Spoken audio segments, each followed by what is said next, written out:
What's up, guys? Welcome to another edition of Pro Wrestle Times podcast, PWT podcast. Phil's here. Yeah. And Hairline's still not here, but we're giving him a yeah anyways. Yeah. Because he will be back very soon, I believe sooner rather than later. And we got exciting things coming for you guys.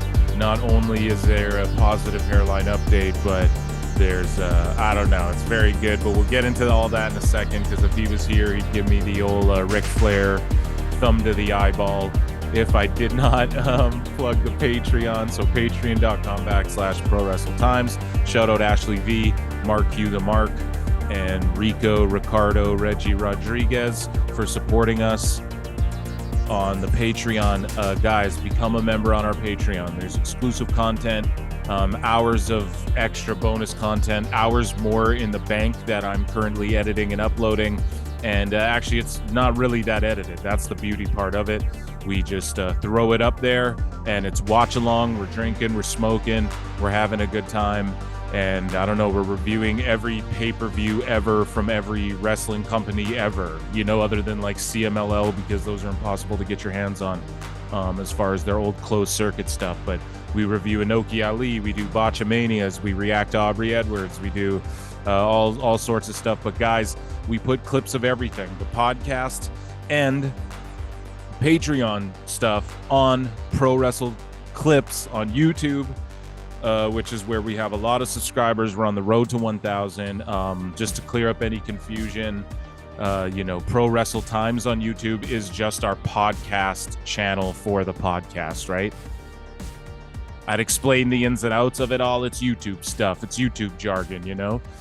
So there we have a specific channel, and then Pro Wrestle Clips is our main channel, which we upload like other unique content as well. Like we uploaded 10 minutes of Tony Khan, where it's a compilation of all of Tony Khan just reacting to funny shit on the AEW All Access show. And we did 4 minutes of Chael Sonnen trashing Cody Rhodes. You know, cool videos like that aren't on the Patreon, but you can get early access to everything if you're on the Patreon. So that's a cool way to support us. But the free way to support us, folks, you just hit that like, you hit that subscribe, and follow us at Pro Wrestle Times everywhere you have social media. Now let's get into some updates with Hairline, and let's get into some wrestling, some graps. So I told you guys I'm trying to double, triple up the content to make up for the lack of Hairline, because I know you guys are probably getting tired of just me by this point. Dummy, yeah. No, you guys are showing out and showing loves, actually. We have two of our most slamminest episodes back to back there, so I appreciate you guys showing up for those and not getting sick of it, you know. But as Hairline would say, behind the scenes, he always tells me, Phil, flood the block. Those are his words. So I'm like, okay, he's gone, we got to flood the block in honor of the boys. So yeah, we're on the road. We're almost at 900 subs, so thank you guys so much. If you tabulate both of our channels, we're at obviously over 1,000, but we want to hit that 1,000 mark. For Hairline says Halloween, I was saying Christmas, who knows, maybe in the middle, November or something like that. But you guys keep showing up, showing out. And an update on Hairline, not only is he going to be coming back, I'm back and better than ever, face the facts. Yeah, ain't getting better than me. Yeah. Sorry, guys. He'll be back, like, I think sooner than later. I don't know if I think he's itching to get back on and give his side of things that have been going on in wrestling. And he's in a good place, and he's going to be back stronger and better than ever. What do I mean by that? I don't know, but I do know. But all I can tell you guys is he's stronger, faster. He'll be back better, to put it in the face of evil. No, he's upgraded. We'll just put it that way. And that's thanks to you guys. So again, we're leveling up, folks, and you guys are leveling up with us. That's without a doubt. Love you all listening to the show, and Hairline sends his loves. And man, you guys just make him want to come back even faster. I'm not going to spoil it or jump the shark as we do on this show, but Yeah, he's gonna get some Road Warrior pops when he comes back. Yeah. Moving along though, let me review some wrestling because I know that's why you guys are here. Impact. I watched Impact on Access TV. I'm just gonna breeze through this here. Impact. I mean, they're growing in attendance, they're growing in viewership. What can you say? I enjoy watching it. The more wrestling, the better. That's what I say. And they're doing good stuff, man. They're going to Memphis. They're getting good chants. So me and Hairline were laughing at the other. I think it was we reviewed Impact. Maybe this is before Hairline took off. Maybe it was, I can't remember, but he was like, yo, it's funny how Impact is wrestling whoop that trick at Trinity. Like, what the fuck? We were kind of confused by that.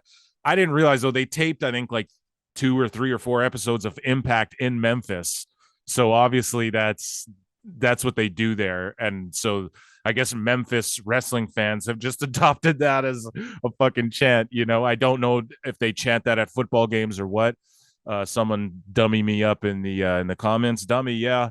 So someone also was complaining not complaining. It was nice constructive criticism, and we appreciate constructive criticism too. Somebody was like, "Oh, you guys are doing the yeah thing too much," and I was like, "Dude, I honestly thought I was laying off it." I haven't listened to the episode back, but it's like with no Hairline here, there's no one to reel me in. You guys are just getting my unfiltered spastic fucking nonsense. So shout out myself and shout out that guy. We're going to try and do the yas less. Yeah. Yeah. Joke's on you, motherfucker. It's my show. No, just kidding, bro. Please stick around. Just stick around, brother. Stick around for the wrestling. Okay, so before the Impact BTI, I like that Impact's doing this. It's on YouTube, Impact Plus, and Facebook. They had Jessica with Courtney Rush take on Savannah Evans with Jay Vidal. I didn't see this, but I'm sure it was good. These ladies are pretty solid workers every time I've seen. Well, I don't know. Savannah Evans and Jay Vidal are like, I don't know. They're very green, but they're not being like they're not being like pushed in positions they shouldn't be. They play their role really well. So shout out them. And then Jessica and Rush, shout them out to the spooky girls, So we're on the road for Bound for Glory. We kick things off. Killer Kelly with Masha Slamovich takes on Tasha Steelz.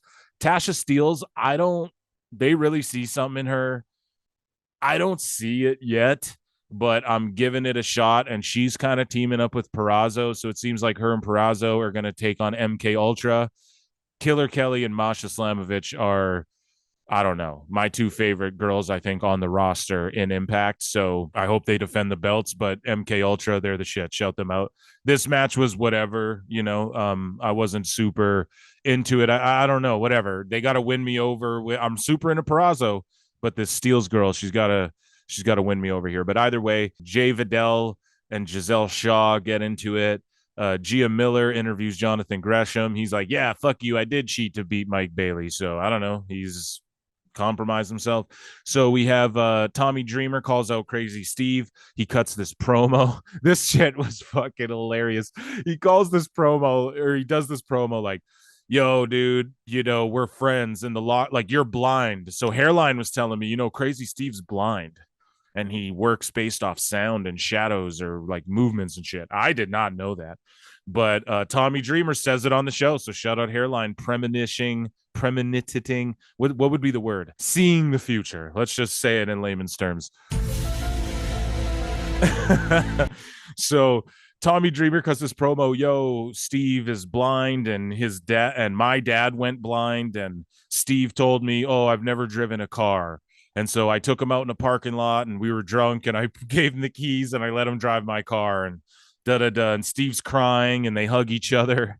And then Steve stabs him in the back with a fucking fork. He literally stabs Tommy Dreamer in the back with a fucking fork. Now, I don't know if Tommy was wearing some weird random jacket that I don't think I've ever seen him wear before. So he probably had some shit rigged in the back, but it looked good. And Tommy was just like selling it really good. And Crazy Steve he's like, the devil came to your room that night or something. Like I don't know. Crazy Steve's getting over with me. Hairline's like, dude, I love Crazy Steve. And I was like, yeah, he's good in Decay or whatever, but this was good stuff. It actually, we were kind of giving Tommy Dreamer shit, especially Hairline was, like, why would they put the belt on him? But I mean, I don't know if they go viral for Busted Open and I mean, it's smart. Impact's doing good. I'm not going to question their business moves lately because, again, this was good. This is actually good. Their match, I don't know, but just him stabbing him in the back was hilarious. Up next, we had a 10-person tag match. Jake something, Dirty Dango, Champagne Singh. So up next, we had a 10-person tag team match. Jake something, Dirty Dango, Champagne Singh, Eric Young, and Jordan Grace took on Brian Myers, Shira, Kylan King, Jody Threat, and Bully Ray. So it was a mixed. So, like, how do we even explain this? There's 2 girls on one team and 3 dudes, and then the other team has 4 dudes and 1 girl. So they're just like, Impact's like, fuck it, you know? Oh, AEW is going to do 2 girls, 2 guys, 2 girls, 2 guys. Okay, we're just saying fuck it, and we're just doing a mash of stuff. So I'm cool with it. I wasn't against this. It was a little out there, but they're trying something new, and it wasn't like the drizzling shits by any mean. But it did just go too long, and I mean, I tuned out a couple times. Dango's character work with his little guy, he reminds me of like a young Bill Alfonso sort of thing. I don't know if that even makes sense, but Dango comes out and he's just like, yeah, I fucking hate professional wrestling. That shit's hilarious. And then I don't know, Bully obviously does decent work. Shira from the Wrestlers documentary, yeah, he's there. Shout out fucking Shira. And then Kylan King, she's a good worker. She left AEW and made a name for herself, truly. Jordan Grace is good. Eric Young, everything's good. Jake something looks like something. Hairline hates Brian Myers. I like him, but it is what it is. This wasn't the greatest match of all time. And I don't know if they should keep doing things like this, but I don't know. It wasn't the shits either. And they're really like, this is all I'm saying, man. For people who go women's wrestling, WWE and Impact have the best women's wrestling, bar none. You can't argue that. So if you're one of these people like, oh, I wish AEW would book women's wrestling more, go watch Impact then, because they're like doing things like this. This is pretty progressive as far as not even going, okay, there's 1 girl on this team and 1 girl on they went, no. We got 1 girl on this team, 2 girls on this team. These guys have 4 guys. These guys have 3. I don't know. I'll just throw that out there for the IWC. Anyways, Mean Gia Miller caught up with the walking weapon, Josh Alexander. He's just going to take on Alex Shelley. He's in the main event tonight. Mickey James cuts her Country Girl promo. She's taking on Trinity, babyface versus babyface. Something's got to give there. This is a cool Legends friends. Like, we know they're friends. This is a cool Legend friend send-off matchup, but I don't know. I want to see Trinity face like a hot heel, The ABC take on Skylar and Jay Vidal in a fans revenge match. The fans get to like whip. It's like a lumberjack match, but the fans get to beat up the wrestlers with weapons. I don't know if this is smart, but Hairline broke it down to me, I think off podcast, how he's like, no, this is how you like encourage tickets or whatever. I don't know. He broke it down in a very genius way. I wish he was here to say it.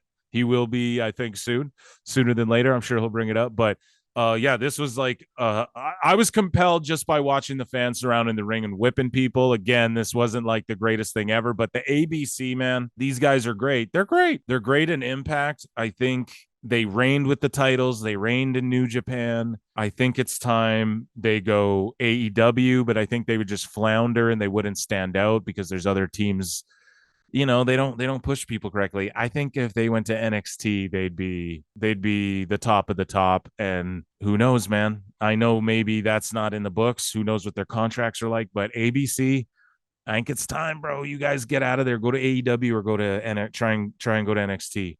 That would be my suggestion. Eddie Edwards and Kazarian vowed to end their deeply personal rivalry once and for all. And I don't know, Eddie Edwards' wife, she cuts great promos, man. She's just like very believable as like some like Boston chick, or that's where they're from, right? Boston. I don't know. She reminds me of like Ted's. You guys know that movie Ted with like the teddy bear? It reminds me of like his girlfriend in that movie, Anyway, so Moose versus Bhupinder Gujar. Sorry if I butchered that name. I know Hairline would shit all over this. Moose has the fucking money in the bank, the Impact money you can go cash in the world title, but he's going to take on Gujar. Moose wins. We knew that was going to happen. This Gujar guy's great. He's great. I don't hate on Moose so much. You know, his work's good. I think his promos are a little, I don't know, get him a mouthpiece. I thought that's what Brian Myers would do, but right now I think they're building towards a Moose Brian Myers feud, or maybe they'll stay together. But after the match, Macklin comes out. He confronts Moose and Brian Myers. He's like, dude, I had that briefcase, but Rhino gored it out of my hands. It went flying. And then Moose, you picked it up.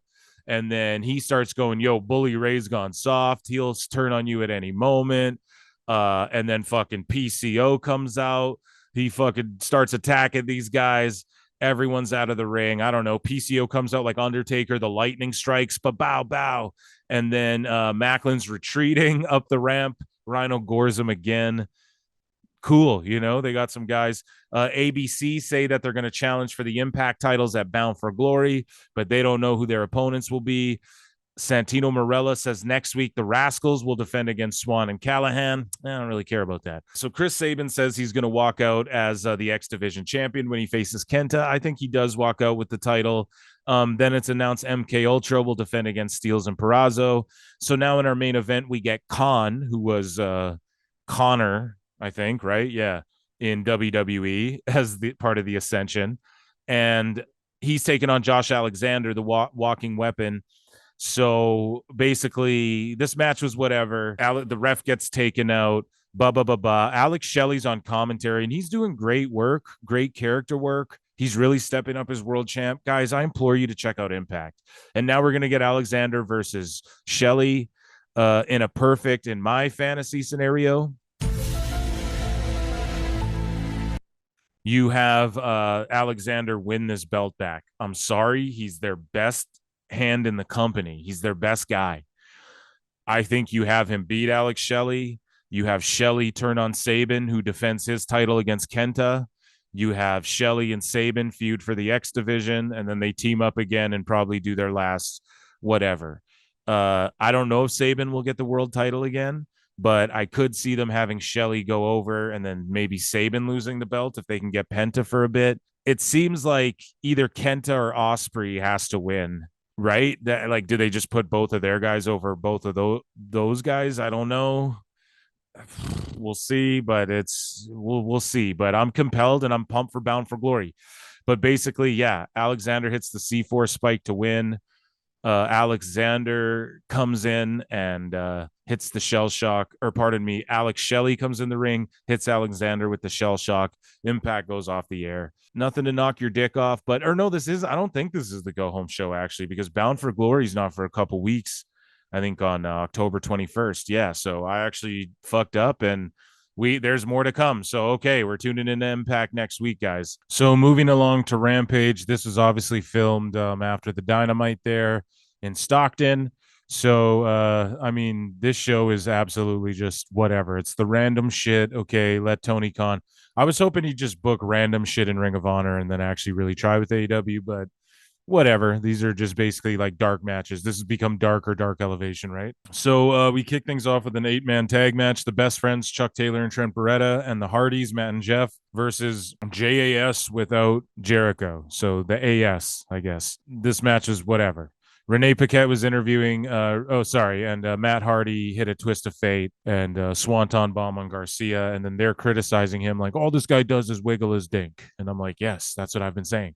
So Renee Paquette's interviewing Eddie Kingston. Again, who cares? Satnam Singh, Jeff and Karen Jarrett interrupt. Sanjay demands Kingston gives Lethal a shot at the championship. Kingston's like, I'll defend it against Jay. Who cares? A teaser aired for the return of a very nice, very evil Danhausen. Okay, I'm hyped for that. BCC, Claudio, and Wheeler take on Wise Guy Ruiz and Levi Shapiro and just squash them. Okay, this is better for Claudio than WWE. Okay. Renee Paquette was backstage with Garcia, Matt Menard, Parker, Hager, and Anna Jay. Garcia's like, I was trying to handle business by myself. And Menard's like, fuck you. And then Parker's like, we're a family. This is so cringe. Like, is the group broken up or not? It's so dumb. Up next, we had Johnny TV, a.k.a. Johnny Mundo, a.k.a. Johnny Elite, a.k.a. fucking Johnny Morrison, John Hennigan, taking on Commander, Lince Dorado, and Pentel Zero Miedo in a 4-way lucha style. Now, this works because Johnny TV is like a star Mexico as well. and the winner is going to get an ROH world title match. Fuck, man. This is such a cluster. Like, okay, Lince Dorado's debut. Awesome. Penta comes out being managed by Abrahantes, who then runs backstage and then walks out with Commander right after. And it's like, bro, what the fuck? It's like, just don't have these guys in this match together, you know? As a manager, why would you try and help get your guys booked against each other in the same match? That's some fucking 2K fantasy mode shit. So Commander comes out. He's got a belt, a CMLL or a AAA belt or something, and he wins. Commander wins the fucking title shot. So we're getting Commander versus Kingston.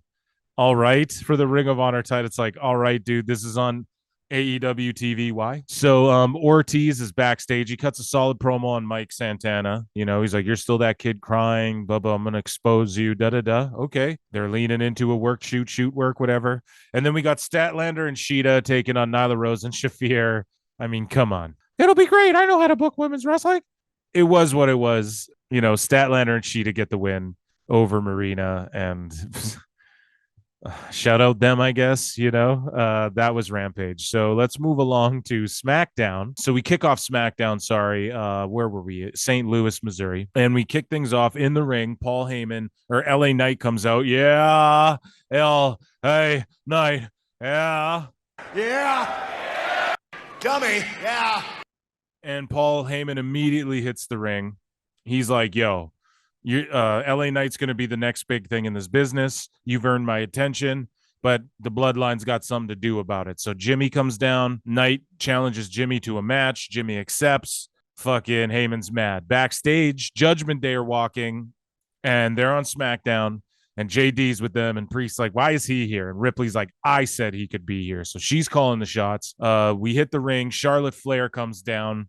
She's dripping like $1 million. She takes on EO. They're taking on Damage Control. Her partner's Asuka. So Charlotte hits Bayley with the natural selection and beats Damage Control. So this was what it was. This is a great, solid women's tag team match, you know, with a bunch of stars. So yeah, all good. In the back, Paul Heyman tells Jimmy Uso that he needs authorization from the tribal chief to make decisions like the one he made tonight. Jimmy's like, yo, the tribal chief's never here. I told y'all this. It's Jimmy versus Roman is going to happen. You're going to see him face each of the Bloodline guys one by one. It's inevitably clear. So anyways, they walk into their locker room, and the Judgment Day are sitting there with their feet up. They're like, you're in the long locker room, dog. And Balor's like, no, that's where we're supposed to be. It goes to commercial. We come back. Rhea Ripley tells them all to get the fuck out so her and Heyman can talk.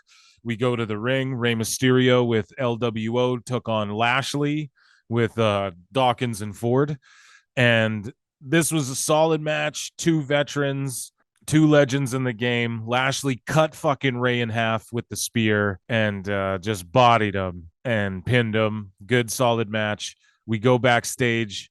Ripley tells Heyman that he needs to make the wise decision and tell Roman that the Bloodline and the Judgment Day are stronger together. Now, they planted these seeds before, and we've seen the Judgment Day and Bloodline go like, look, as long as these fucking Melvins are over here, we got to sort of unite. You know, we have common enemies type shit, when really it's just heel coward shit. It's brilliant stuff. And Ripley's like, acknowledge me. And Heyman's like, you're saying that shit in this is the wrong place to be talking to me like this, right? And I don't know. I think we're going to see a Judgment Day Bloodline alliance, and I'll explain why. And it's obvious. Everyone's put it together before I have, but we're going to explain it all. So I don't know. This whole SmackDown was predicated on, like, yes, was the in-ring solid? Sure. That's the kickoff show for Fastlane is kicking off right now as I'm talking. So we'll So there we go. The promo's running. Maybe I'll let that play in the background a bit. So I'm about to watch Fastlane and review it on this episode for you guys. Yeah, dummies. You know, this whole SmackDown was just good storytelling, which is what kept you hooked in. And then the matches were just a bonus, you know? And that's what wrestling's really all about in this day and age of, like, especially AEW needs to take notes because, bro, their pay-per-views sell good numbers, right? Their pay-per-views are always quote unquote stellar. So then they need to use their TV instead of just having like mind-blowing crazy mark matches. If it was just primarily storyline, their pay-per-views would be, they'd be triumphing, but instead they just focused on the wrong stuff. But Edge is going to turn that all around. I marked out over it enough on the last episode. Anyways, though, this SmackDown, Ripley leaves. Heyman says, call Roman Reigns, right? And we're going to see them team up. Up next, we had Austin Theory versus Dragon Lee. Dragon Lee, main roster, yeah. Waller comes out just in the middle of the match. His music hits, whatever. Waller distracts Lee type shit, but then Cameron Grimes comes out and distracts Theory, and then Lee rolls up Theory for the win. So we're going to see Grimes and Lee take on Theory and Waller. Okay, I guess they're just giving us a little daddy magic taste of the next generation of fucking, who's going to be on Raw and SmackDown, I guess. But Dragon Lee is, they're pushing him the right way. He, in my opinion, is going to be the guy to break through and become the next, like, Rey Mysterio. He's got a cool name. It's easy to remember. His mask, his look, his work, everything's solid, and he's believable. So, in the back, Rey Mysterio comes out of the trainer room. He tells Santos that there's no way Cruz del Toro and Joaquin Wilde will be able to compete tomorrow. They're hurt, I guess. And so Rey said, let me make a phone call. It's going to be Carlito Cool, guys. Sorry. Spoilers. Yeah. Carlito Cool's going to come out and be he's been signed with WWE for a while, and they haven't had anything to do with him, I guess, lately, right? Like, he hasn't had no one's called him, no one, whatever. He's just been cleared, and he's going to come back other than at Backlash there. So he's going to come in and fully join the LWO, which is awesome. And who knows? Hopefully him and Rey team up and they just continue to get, like, these younger guys over, Dragon Lee. I think Humberto and sorry, I'm forgetting his name, Angel Garza, need to be called up because Hector Garza was their grandfather and he was in the LWO for a shoot, one of the OGs. So those two should be called up and brought. They're just way more interesting and better workers than Joaquin and Cruz del Toro. I'm not saying give them the boot, but if a heel turns down the line for the LWO, man, boot those two for Humberto and what's his face, and then they can team up with Dragon. And yeah, that's all I'm saying. That's my fantasy mark booking for the LWO, because they are getting a little stale other than, they're the LWO. They come out to Eddie Guerrero's voice and they're with Rey Mysterio, So shout out Dragon Lee. So then we get Jimmy Uso with Paul Heyman taking on LA Knight, and Solo jumps in the ring and attacks Knight for the DQ. The match is whatever. It's like a non-match. We just get a DQ. John Cena comes in, throws Solo out of the ring. Fucking just money. The Judgment Day come out. JD McDonough is out there as well. Heyman and Ripley shake hands. The Bloodline and the Judgment Day have a line. Uso comes in the ring, stands side by side with Knight and Cena. So Jey Uso's music hits. So he's on Raw, right? But the music hits. Everyone pops, huge fucking pops. He comes down. They're still outnumbered, though. That's when Cody Rhodes' music fucking hits. Give it all away, give it all away. Protect my freedom. Whoa, whoa. My father's soul. Sorry, guys. You get way more singing when Hairline's not here. So Cody Rhodes comes in. Fucking crowd's popping. He throws the weight belt. Every fucking Stone Cold pops. Not that hard, but it is like that, man. WWE's so hot right now. They have the biggest baby faces in the company on SmackDown, back to back to back. They start, a brawl just breaks out. Great way to end the show. And so just to wrap up SmackDown, overall a great SmackDown. Now into the juice. As this brawl's ensuing and everyone's fighting and Cody shows up and da-da-da-da-da, you got to remember that the baby faces are still outnumbered. It's LA Knight, it's Cody Rhodes, it's John Cena, it's Jey Uso, right? 4 dudes. Then on the other side, you got Jimmy, Solo, Damian, Finn, and JD. So that's 5. And if you add in Dom and Rhea, that's 6, 7. But Dom and Rhea, of course, are going to be broken off and doing their own thing, because that's what WWE does. They keep them separate. But as the glue, right? They're the fucking foundation. but Dom will do his North American title thing. Rhea will do her women's title thing. So they're still outnumbered, though. It's 5 versus 4. So as the fucking show's going off air, Corey Graves goes, the greatest trick the devil ever pulled was convincing the world he didn't exist. CM Punk's line. Holy shit.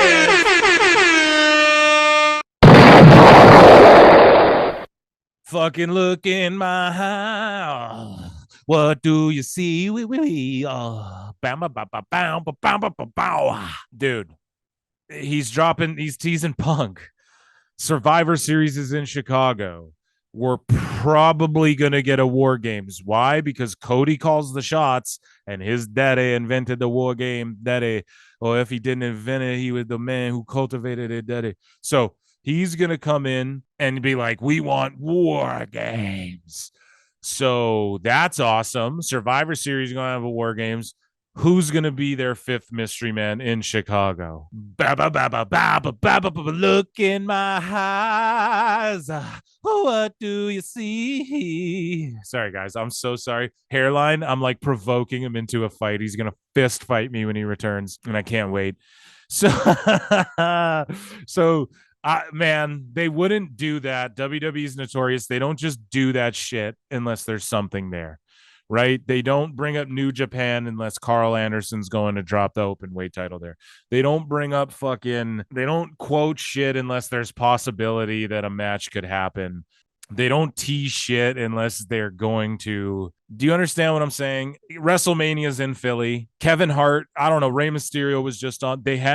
He has such a good relationship with the WWE through Endeavor and Nick Khan and The Rock and all of this. You guys were getting The Rock and Roman at WrestleMania, but we are going to get. So my fantasy mark booking when it was Punk is coming back and all this sort of shit. I'm going to hit the X-Files. So my mark booking was always, okay, you have Punk come back at Survivor Series in Chicago as the mystery 5th man. They win. Everyone's hugging. Da-da-da-da-da-da-da-da. Cody and Punk's in there, and Cody's like, yeah, because obviously they're going to go, Cody's going to go, dude, I brought Jade to Raw. I called War Games. I have another friend that I made a fun, and it's going to be Punk. And he's going to go, it's crazy that I had to call this guy, but I know he'll get the job done, and I know what he stands for, and da-da-da-da-da-da. And then he'll even drop Real World's Champion. I even predict that. And people in our comments, we have the most intelligent fucking listeners. Yeah. You motherfuckers even pointed out to me, because I pointed out on the last pod that AEW's really driving home, we're the world heavyweight. We're the AEW world heavyweight champion. I was like, they're really pushing that narrative right now. Why are they doing that? And you guys in the comments went, well, because Punk's about to show up with the real world championship. They can't just have the AEW world title. Their belt's gotta, they gotta flip it up. And I was like, damn, that's genius thinking. So shout out you motherfuckers. Yeah. Cody's gonna go, I had to call this guy Punk, right? And it's gonna, whether they announce it or not, Punk's gonna show up in Chicago. I could see him just showing up before the go home as well, pop a huge rating, and then they go home, and then Survivor Series will do so well. But that being said, that was my fantasy mark booking. And then at the end of it, I think you're going to have Cody like raise Punk's hand, and they're going to celebrate together, the two big baby faces. And then Punk's going to pick up Cody and GTS him in Chicago. Boom. And he's going to stare him down. And he's going to go, you think you're different, Cody? You're everything. You're the problem with that other place. I saw what you left, and you helped create that fucking environment. You made me or something. I don't know. I could see that happening. And then he plays the fucking heel, because people are going to boo him in other places, but WWE's going to cheer the shit out of him. But I think if he's smart, he just continues that mixed reaction heat that he had. So fans are going to be popping to see him, but they're going to boo because he went after Cody. And he's going to be like, no, I walk alone. If you guys don't get it yet, I don't fit in with the Bloodline or the Judgment Day. I don't fit in with the good guys. Like, I'm fucking straight edge Punk. I think that's what he's going to do, man, because they also need a big time heel with Roman not being there all the time. And I know you have the Judgment Day and the Bloodline, but it's like people are saying, oh, we're tired of these same matches. Okay, you have a Punk heel here. I don't know. He's willing to do TV every week. We know that for goddamn sure. So have him, you know, in WWE, will give him a lighter schedule, no house shows, but you do TVs. Punk will love that. So he's clearly coming in. They wouldn't have teased it. He even teased it himself with the 2 months thing. It's obvious, but it's a great thing. It's a huge punch back for Edge. Shout out CM Punk. We're going to circle back to that punch down, if you will, on the whole Edge in AEW situation, which I'm about to talk about a little bit. It's crazy that they are teasing Punk and that he's going to come back. So I think Punk GTS is Cody. I think they go to the Royal Rumble. I think Punk and Cody like eliminate each other, some type shit like that. And then I think night one of WrestleMania, you have Punk versus Cody, and you have Rollins versus Gunther or something like that. And I think you save The Rock and Roman night 2 of WrestleMania, and then you save Cargill versus like Charlotte, or that would be a big money matchup for night 2 as well. And I think Punk could even go after Rollins after Cody. I think he could lay down for Cody and then go after Rollins and go, I'm the real world champion. Like, no one pinned me, or maybe he does that in between. I could see Punk laying down for all these guys too, just to extra throw it in AEW's face. Punk isn't going to go to WWE and throw it in AEW's face like, oh, look, they're going to push me to the moon. No, that's not what he was even doing in AEW. It just didn't make sense for, if he just went to AEW and was laying down for everyone, that would have crashed it even worse than it went, right? His thing in AEW is he was trying to help get these guys over. Just a lot of them didn't like. I think what the thing that goes unsaid is that Punk had underlying issues going in because other people's other people spoke on his reputation to people who didn't really know him, and then he came into AEW already with a bad rap, which is inevitable, right? But at the end of the day, like, in WWE, I saw Fightful responding to some shit saying like, they report that someone in WWE said Punk knows he'd get fucking laid out and he couldn't pull that shit backstage. Well, first off, that's more of an indictment on AEW's locker room, if anything else, which is probably why he tried to fight so many people. Or like, sorry, if he tried to fight so many people without fear of repercussion, especially when it's more of a Wild West like that. That's more of an indictment on AEW. But that being said, like, yeah, dude, in WWE, he never fought anyone. He never did that. Like, yeah, did he get in arguments, or were there people, you know, they had words or didn't like it? Sure. But he never got to the point where he had to fight anybody anyways, like, because they all fucking get it. You can't work for Vince McMahon unless you understand it to some degree, right? And that's my belief on why Adam Cole and Undisputed Era and shit never went main roster. And I think Vince recognized, like, no, these guys are all, they want to do their thing and they can do it with Triple H, fine, you know? But like, they're not going to come to main roster. Like, I'm going to shave this motherfucker's head, and just to let them know, like, y'all got to remember, Vince and them do things just to remind people, like, no, you do what we say. And if you trust us, we'll take you to the top. Right. It's the people who will go do their own thing, that don't trust the process, that WWE either doesn't fuck with. You know, that's why Gargano has stayed around so long. I'm telling you guys, because Disco Inferno called it out a long time ago. It's because he's willing to do the shit that they just tell him to do. As much as he loves wrestling and doing the indie matches and everything he did before WWE, Gargano will just do what they tell him to do, period. They will always keep him around, you know? I know, he got laid off or whatever, but that was like a weird circumstance where they just were laying everyone off. Like, everyone got laid off there.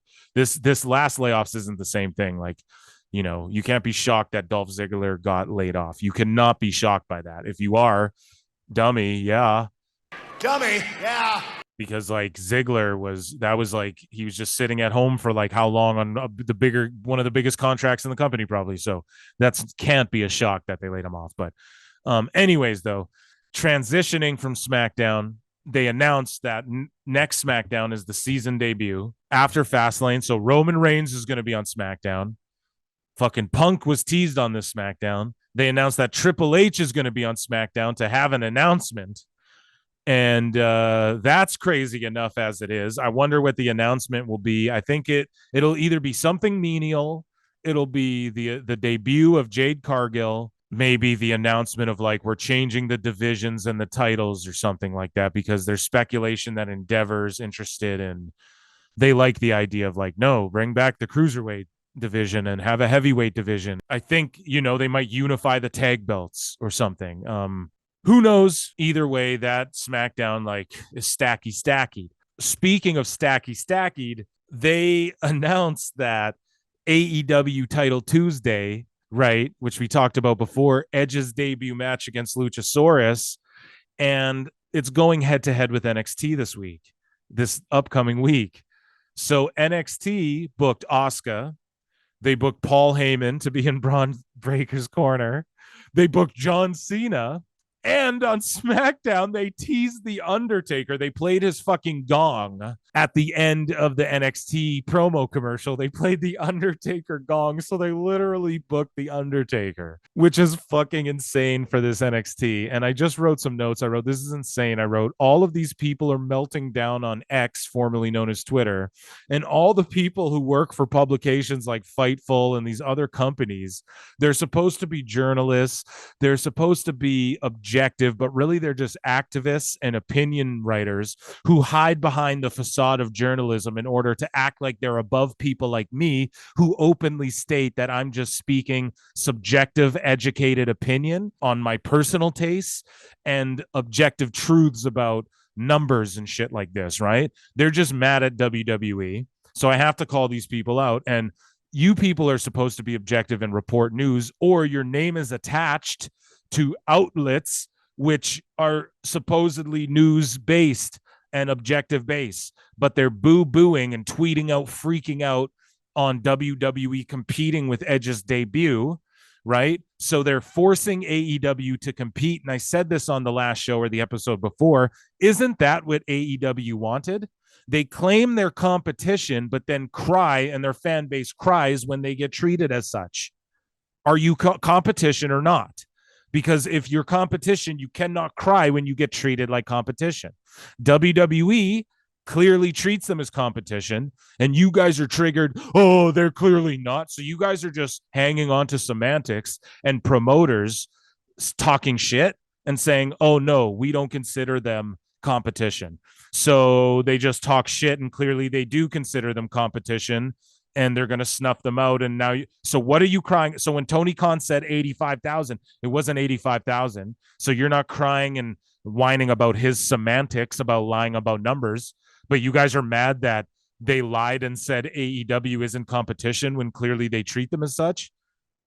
That's just called good promoting. That's just called working and putting over your company, man. Like, what the fuck? How does this shit have to be explained to you fucking weirdos? You wackos online. I don't get it, man. This is what AEW wanted. They want to be competition. Okay, so then WWE is going to compete. You can't cry. I'm just happy. Dude, I get Edge, Christian, Undertaker, fucking beans, greens, tomatoes. So I get fucking everything this way. Like, yes, yes.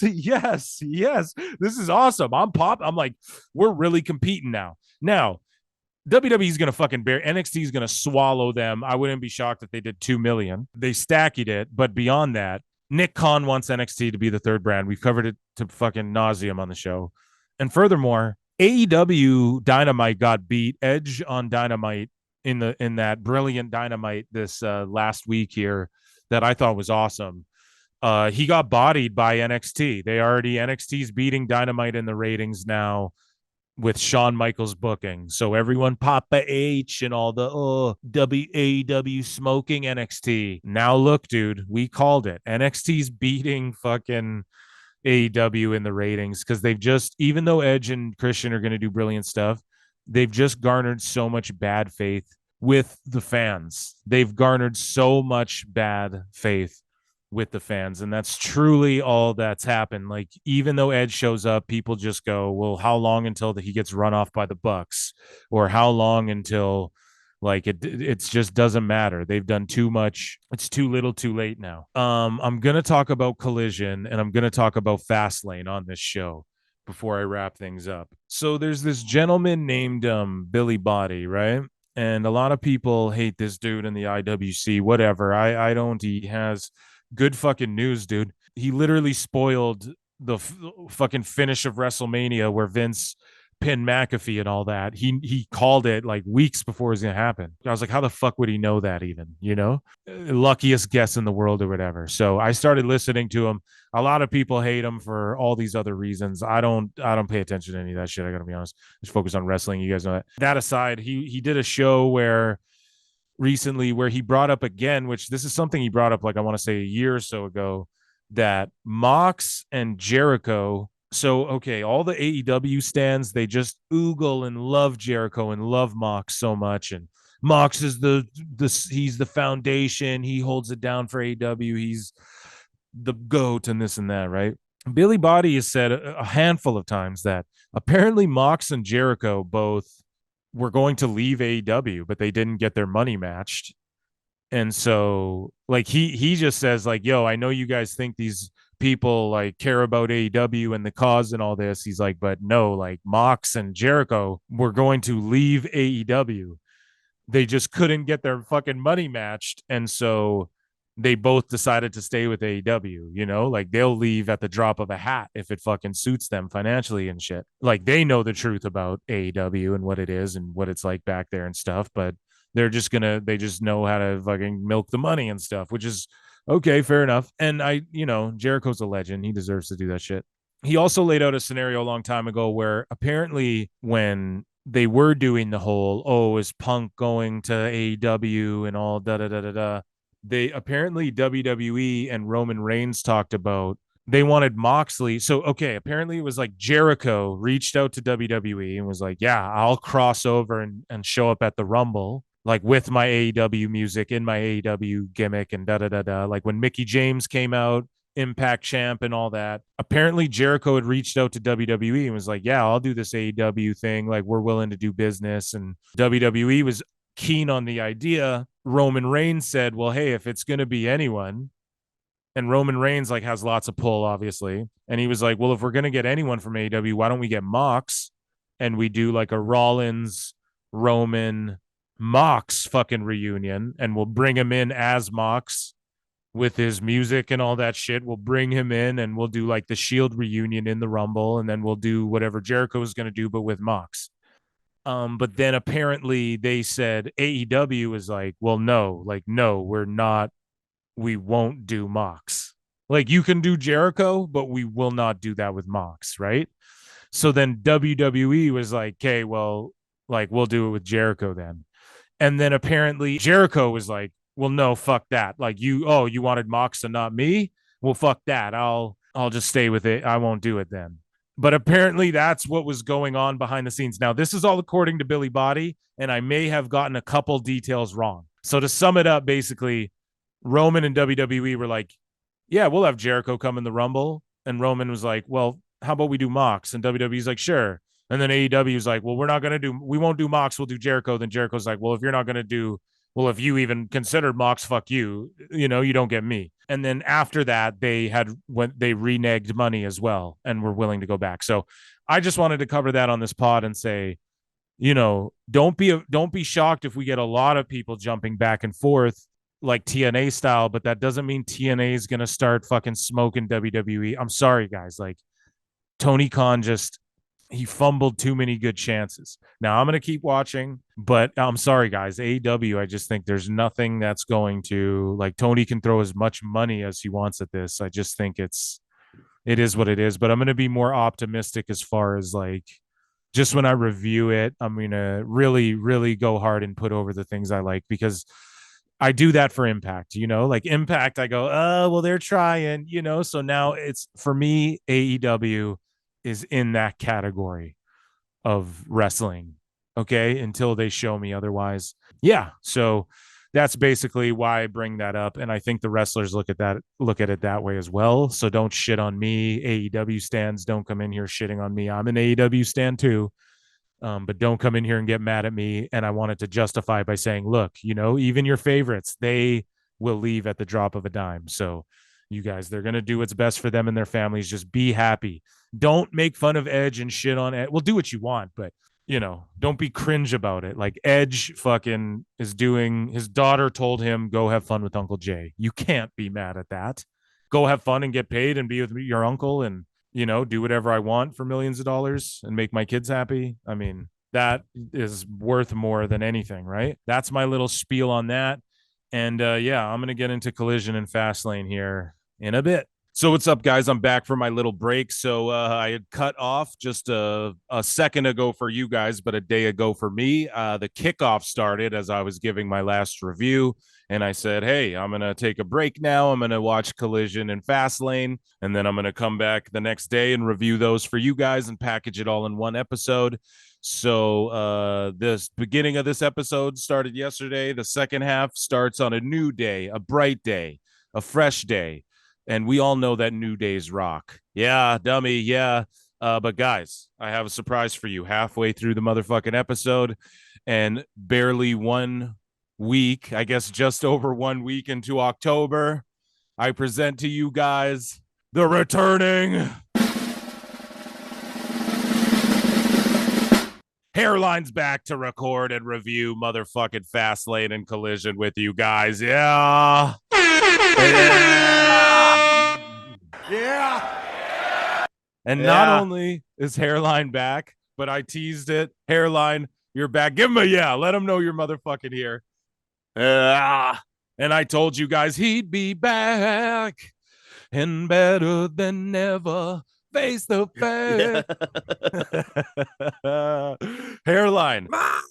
No, I don't like Bischoff, bro. Yeah. I like when he shoots on AEW. But... yeah, dude. I'll literally type into YouTube sometimes Eric Bischoff, Dave Meltzer. Just listen. Oh, man. Wow. So you're back, man. How are you doing? How are you feeling?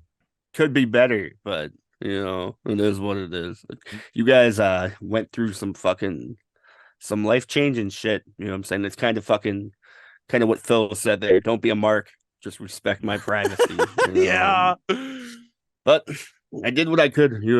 You guys, I was absent from 4 episodes? Like 2, 3. Yeah, it was nothing. 3 or 4, maybe 3. Okay, weird. Yeah. Dude. And that was the thing. I was like, I'm going to double up the content because Hairline isn't here. And it's, you're back already. And I knew you would be, man. I'm like, dude, this guy he bounces back, man. There's no way he's not going to be back sooner than later. But I was like, he might actually be out for a month. So I was kind of prepping. I was like, I'm going to double up the load here because I'm like, the fans are going to be like, what the fuck, dude? Where's Hairline?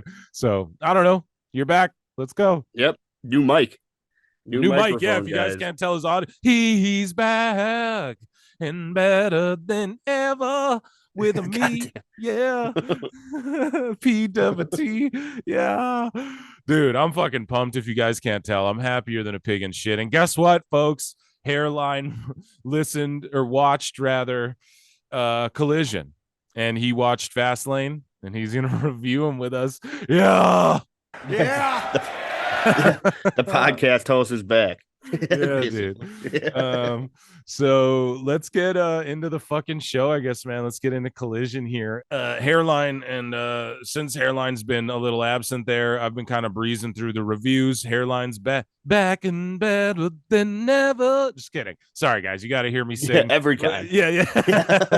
And so he agrees, though. We're gonna condense it a bit, but also he was just doing his thizzang, so he's not gonna do his notes. So we're gonna condense this Collision. We were talking a bit about it off pod. Hairline said overall it was a pretty good goddamn show. But we kicked things off with Dax Harwood and Cash Wheeler in an AEW tag team title match against Absolute Ricky Starks and Big Bill. They were also in Salt Lake City, Utah.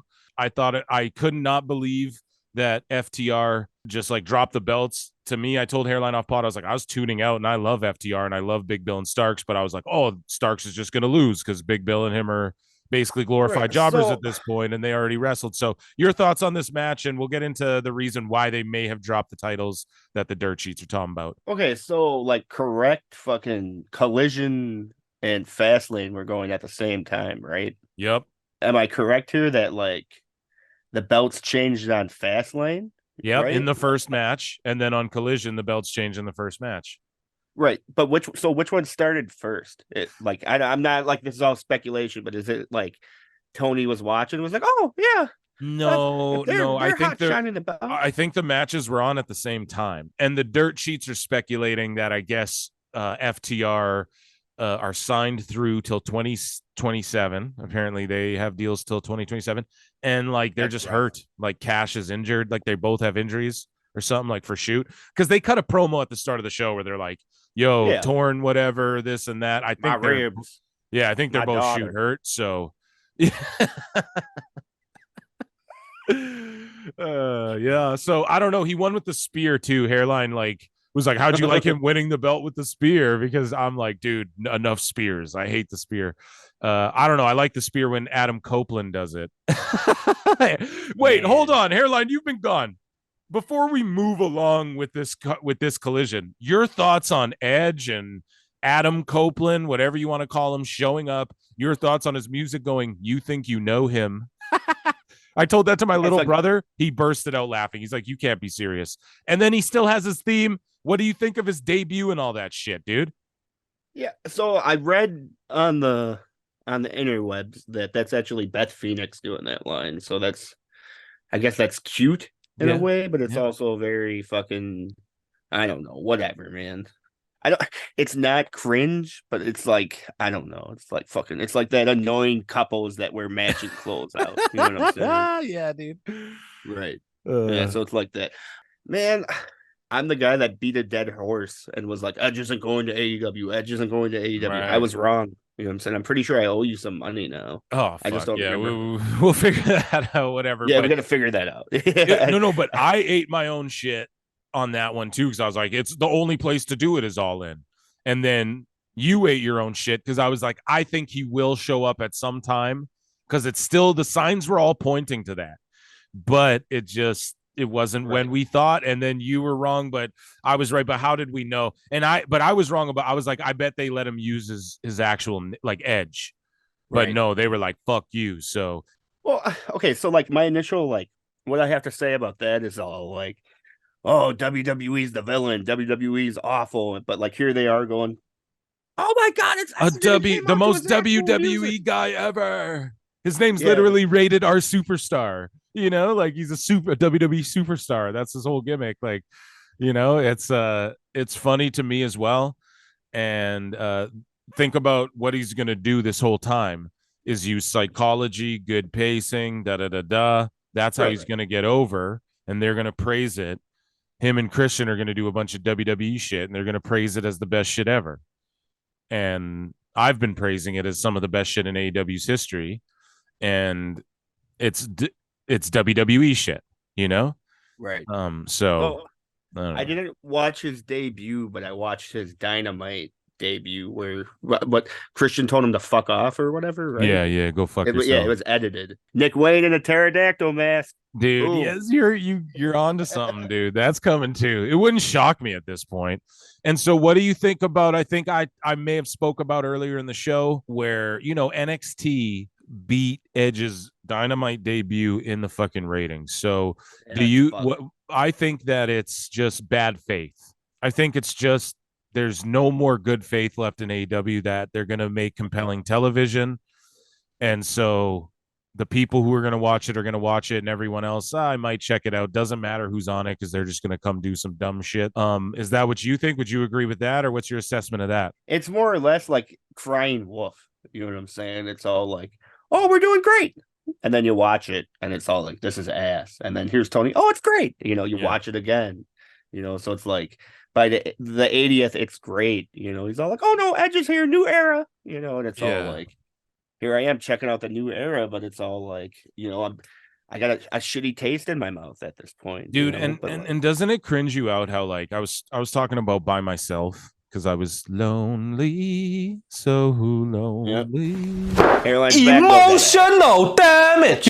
We got him back. Had to do the hot tag daddy. Like it's kind of cringe when these guys come out and I'm not trying to be a hater because like I was trying to put over the Stockton crowd. I was like, yo, they were loud as shit, but there's like 3,000 of them there. Like or two. It was less than, it was like 1,800. And it's like, it's kind of cringe seeing Edge come out and he's used to the old WWE, don't look at the camera, pal. Look at the universe.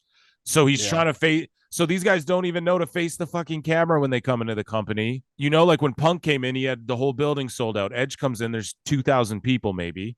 So he's trying to look past the camera at the crowd on the camera side, but there's no one there to look at. So he's turning and facing the hard cam, like where all the fans are packed on. So his back's turned to the camera. And just all of that looks sloppy. Like it looks like bad television as well. And you can't like blame Edge for that. He's trying to feed off the fucking crowd. He's just, so he goes and puts the metal fingers up to the other with his back facing the camera. And it's like, I don't know, dude. They got to figure that shit out. They really got to just go to smaller buildings. But I don't know. Like he's just willing to spend a billy. We've gone over to, I need, you know what I need on the soundboard? I need fucking a milli for every time we're talking about Tony Khan. No, dude, that's a copyright strike with the quickness though. Right. So that's the hairline catch up, guys. Sorry, we'll get back in a collision here. So yeah, FTR drops the titles. They might be shoot hurt. So good for them. They had a great run. They're not leaving for WWE like the rumors. Apparently, they're signed through 2027.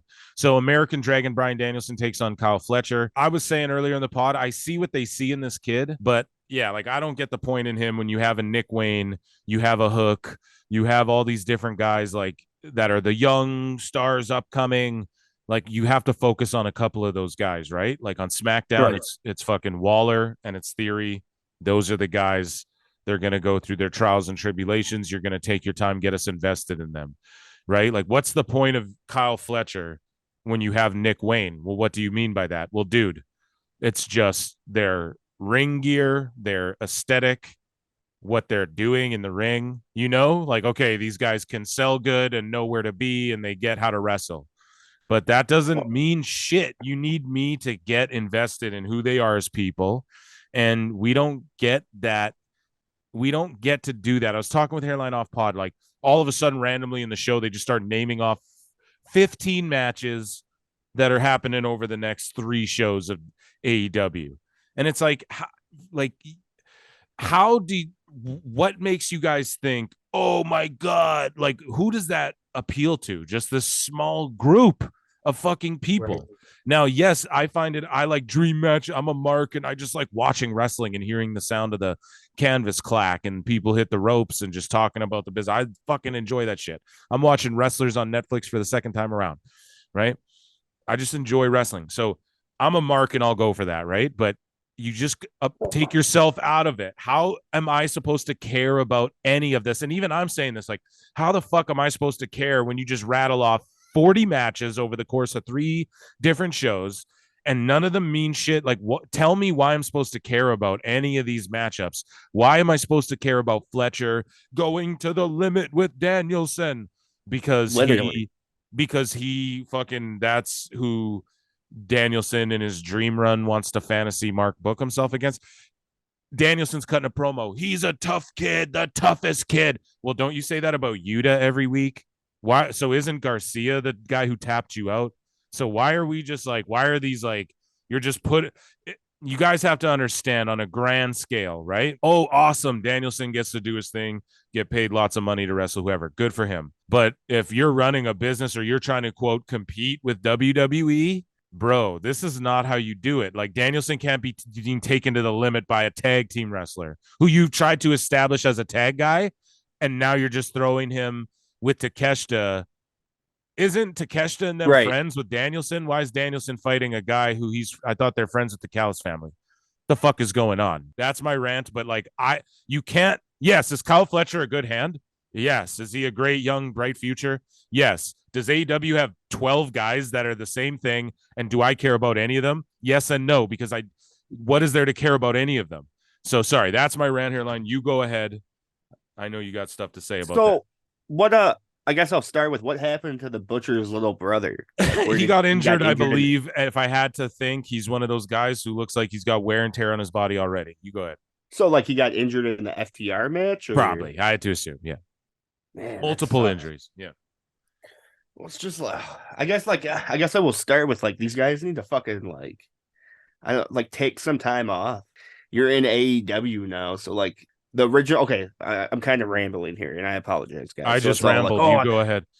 I need to take these bookings. You know what I'm saying? I need to work this indie show. I need to work that other indie show because I need to get my money and yada yada yada. But it's like now that you're in AEW, you know what I'm saying? You should like be able to like wrestle less, but get paid more now, right? The match itself, man. I basically like I gotta agree with you. You know, this is the new up and coming star, but it's all like, what's Nick Wayne then, and then what's Hook, you know, and then fucking And what's who was Wheeler and what's before Hook? Garcia and Yeah, Wheeler yeah, and yeah. Garcia. They What were about going Yuta? saying they're the new rockin' Austin of the future. That's what AEW fans were saying.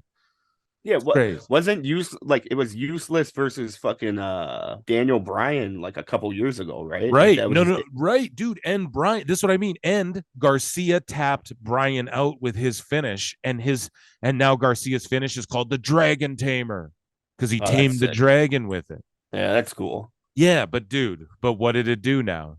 Garcia's a dink wiggler. Yeah, what has he done since then? I He can't even tell you who Garcia is, bro. Oh, is he in that faction with the he's no. the dick wiggler. Oh my god, what? That's Garcia, bro. This is what I mean. So, like, what are we? Why? So, and then Yuta's just a guy. Danielson was just cutting a promo 2 weeks ago going, Yuta's a tough son of a bitch. And then all of a sudden, now you're talking about Fletcher's a tough son of a bitch. I was in a tornado match. Like, can we just get one guy over? Like, what the fuck? Yeah. Get me Danielson. I need him to tell everyone how Grayson Waller's a tough son of a bitch. I know who'll do a job for this fucking new guy. Where's Danielson? Get him on the phone. Yeah, I talked to that little Bella. She said, "Yeah, you retire next year, but you don't. You go to WWE." I'm gonna Is he in the Hall of Fame unleash already? the poison. Danielson, no. Yeah, so he could go to the Hall of Fame. He is. He will. He will Yeah. one day. Yeah. And AEW will play ball. I did a little spiel earlier on the show, Hairline. You weren't on here, but Billi Bhatti. He Your boy. yeah, like a year ago or like I don't know, but he reiterated it recently on his show. So I've been kind of regurgitating it because I'm like, dude, I want to hear where's some proof of this. I want to hear someone acknowledge this in an interview or something. So apparently at the Royal Rumble a few years ago, right? AEW and Jericho, like remember how he went on the Stone Cold podcast when he was in AEW? Yeah, when he first went to AEW. Right. So that year they were doing, remember they had like Mickie James show up in WWE with the Impact Women's title in the Royal Rumble. Do you remember how they did that shit? Yeah, so that year Jericho had contacted WWE and I guess he was going to go into the Royal Rumble with Judas as an AEW guy, surprise entrant, get eliminated, whatever. So then WWE is like, okay, we're down to do that. And then Roman, because he had all the pull then, was like, okay, well, if Jericho is going to be in the Rumble, like instead of him, let's get Mox. If we're going to do an AEW guy, let's get Mox because he's our boy. And we'll do the Shield reunion thing like in the ring during the Rumble, which what gives me validity to this is that I'm pretty sure they had like a Roman Seth moment. So it would have made sense if Mox was in there too during that moment. So anyways, and then they told that to AEW. And then AEW is like, no, we'll do Jericho, but we won't do Mox. So then they were like, okay, we'll do Jericho. And then Jericho was like, well, no, fuck you. You should, like, I offered me and then you wanted Mox, so fuck you. We're just not doing it.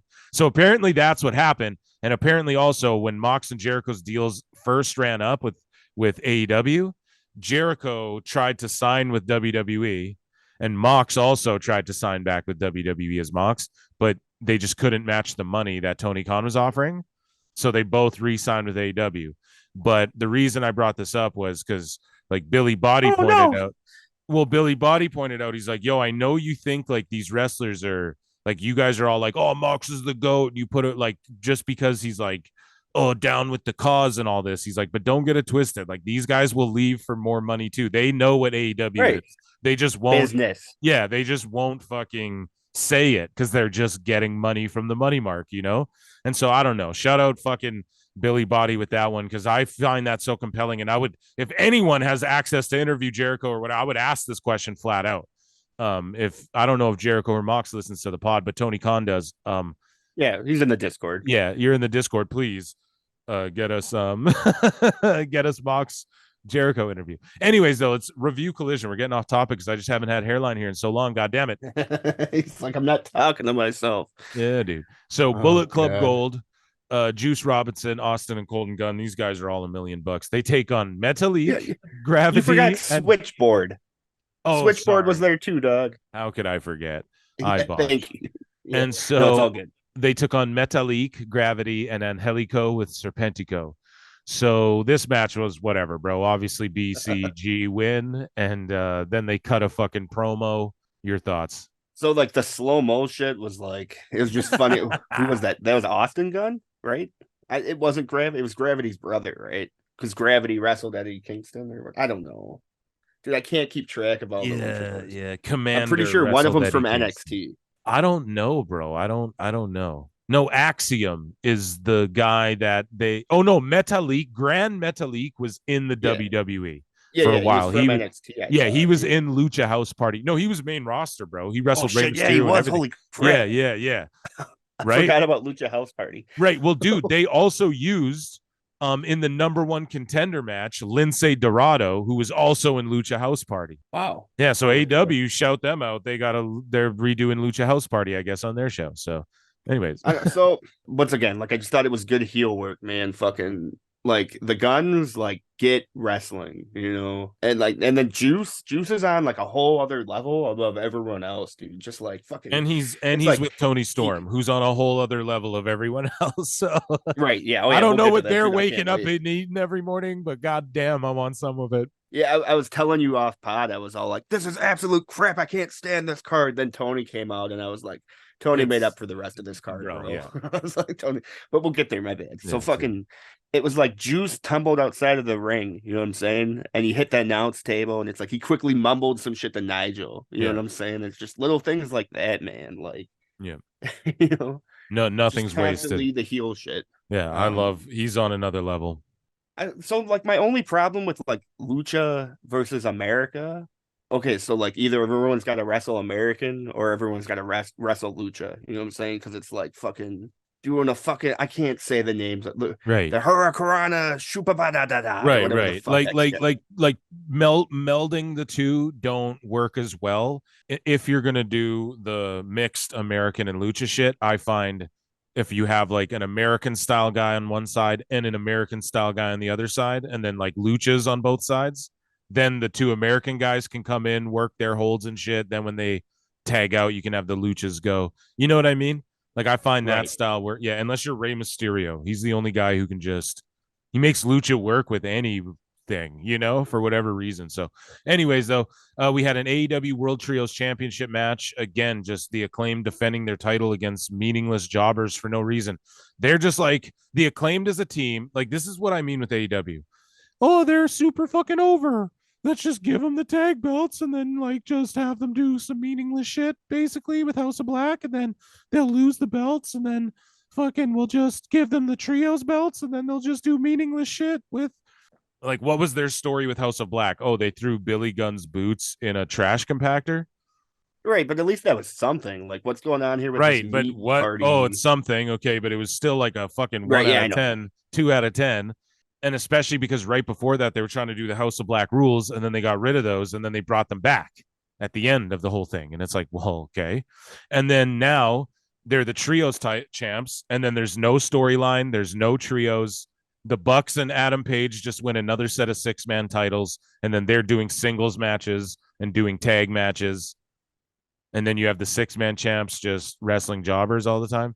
I don't fucking get what the fuck is going through anybody's fucking heads at this fucking place. Anyways, though, the Iron Savages, Sauce Boss, Beefcake Boulder, Dirty Bulk Bronson, and Jack Jameson, they all just threw down, dude. They And all look like me.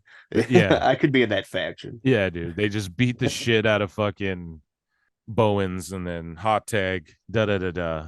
You know, But like that's what all these matches are, man. And I remember fucking like a month ago, I was like, oh, they just need to get those belts and put them on the fucking Acclaimed. But like the Acclaimed hasn't like I don't know, like they're funny and they're hilarious, dude, and they do great work. And like it's great seeing Billy Gunn get his shit in, bro. But like again, like I don't know, like I need to be invested in the shit. You know what I'm saying? It's all like Yeah, absolutely. I want to watch the fucking babyface get even with the heel, but it's all like what am I mad at these guys about? That they like eat ass or like Yeah, that's what I mean. Like there, and then it's just like it's just all this shit like yeah, eating ass and fucking little dick and fat man and just all this like sixth grade humor shit. Now people could argue, oh, but the crotch chops were sixth grade.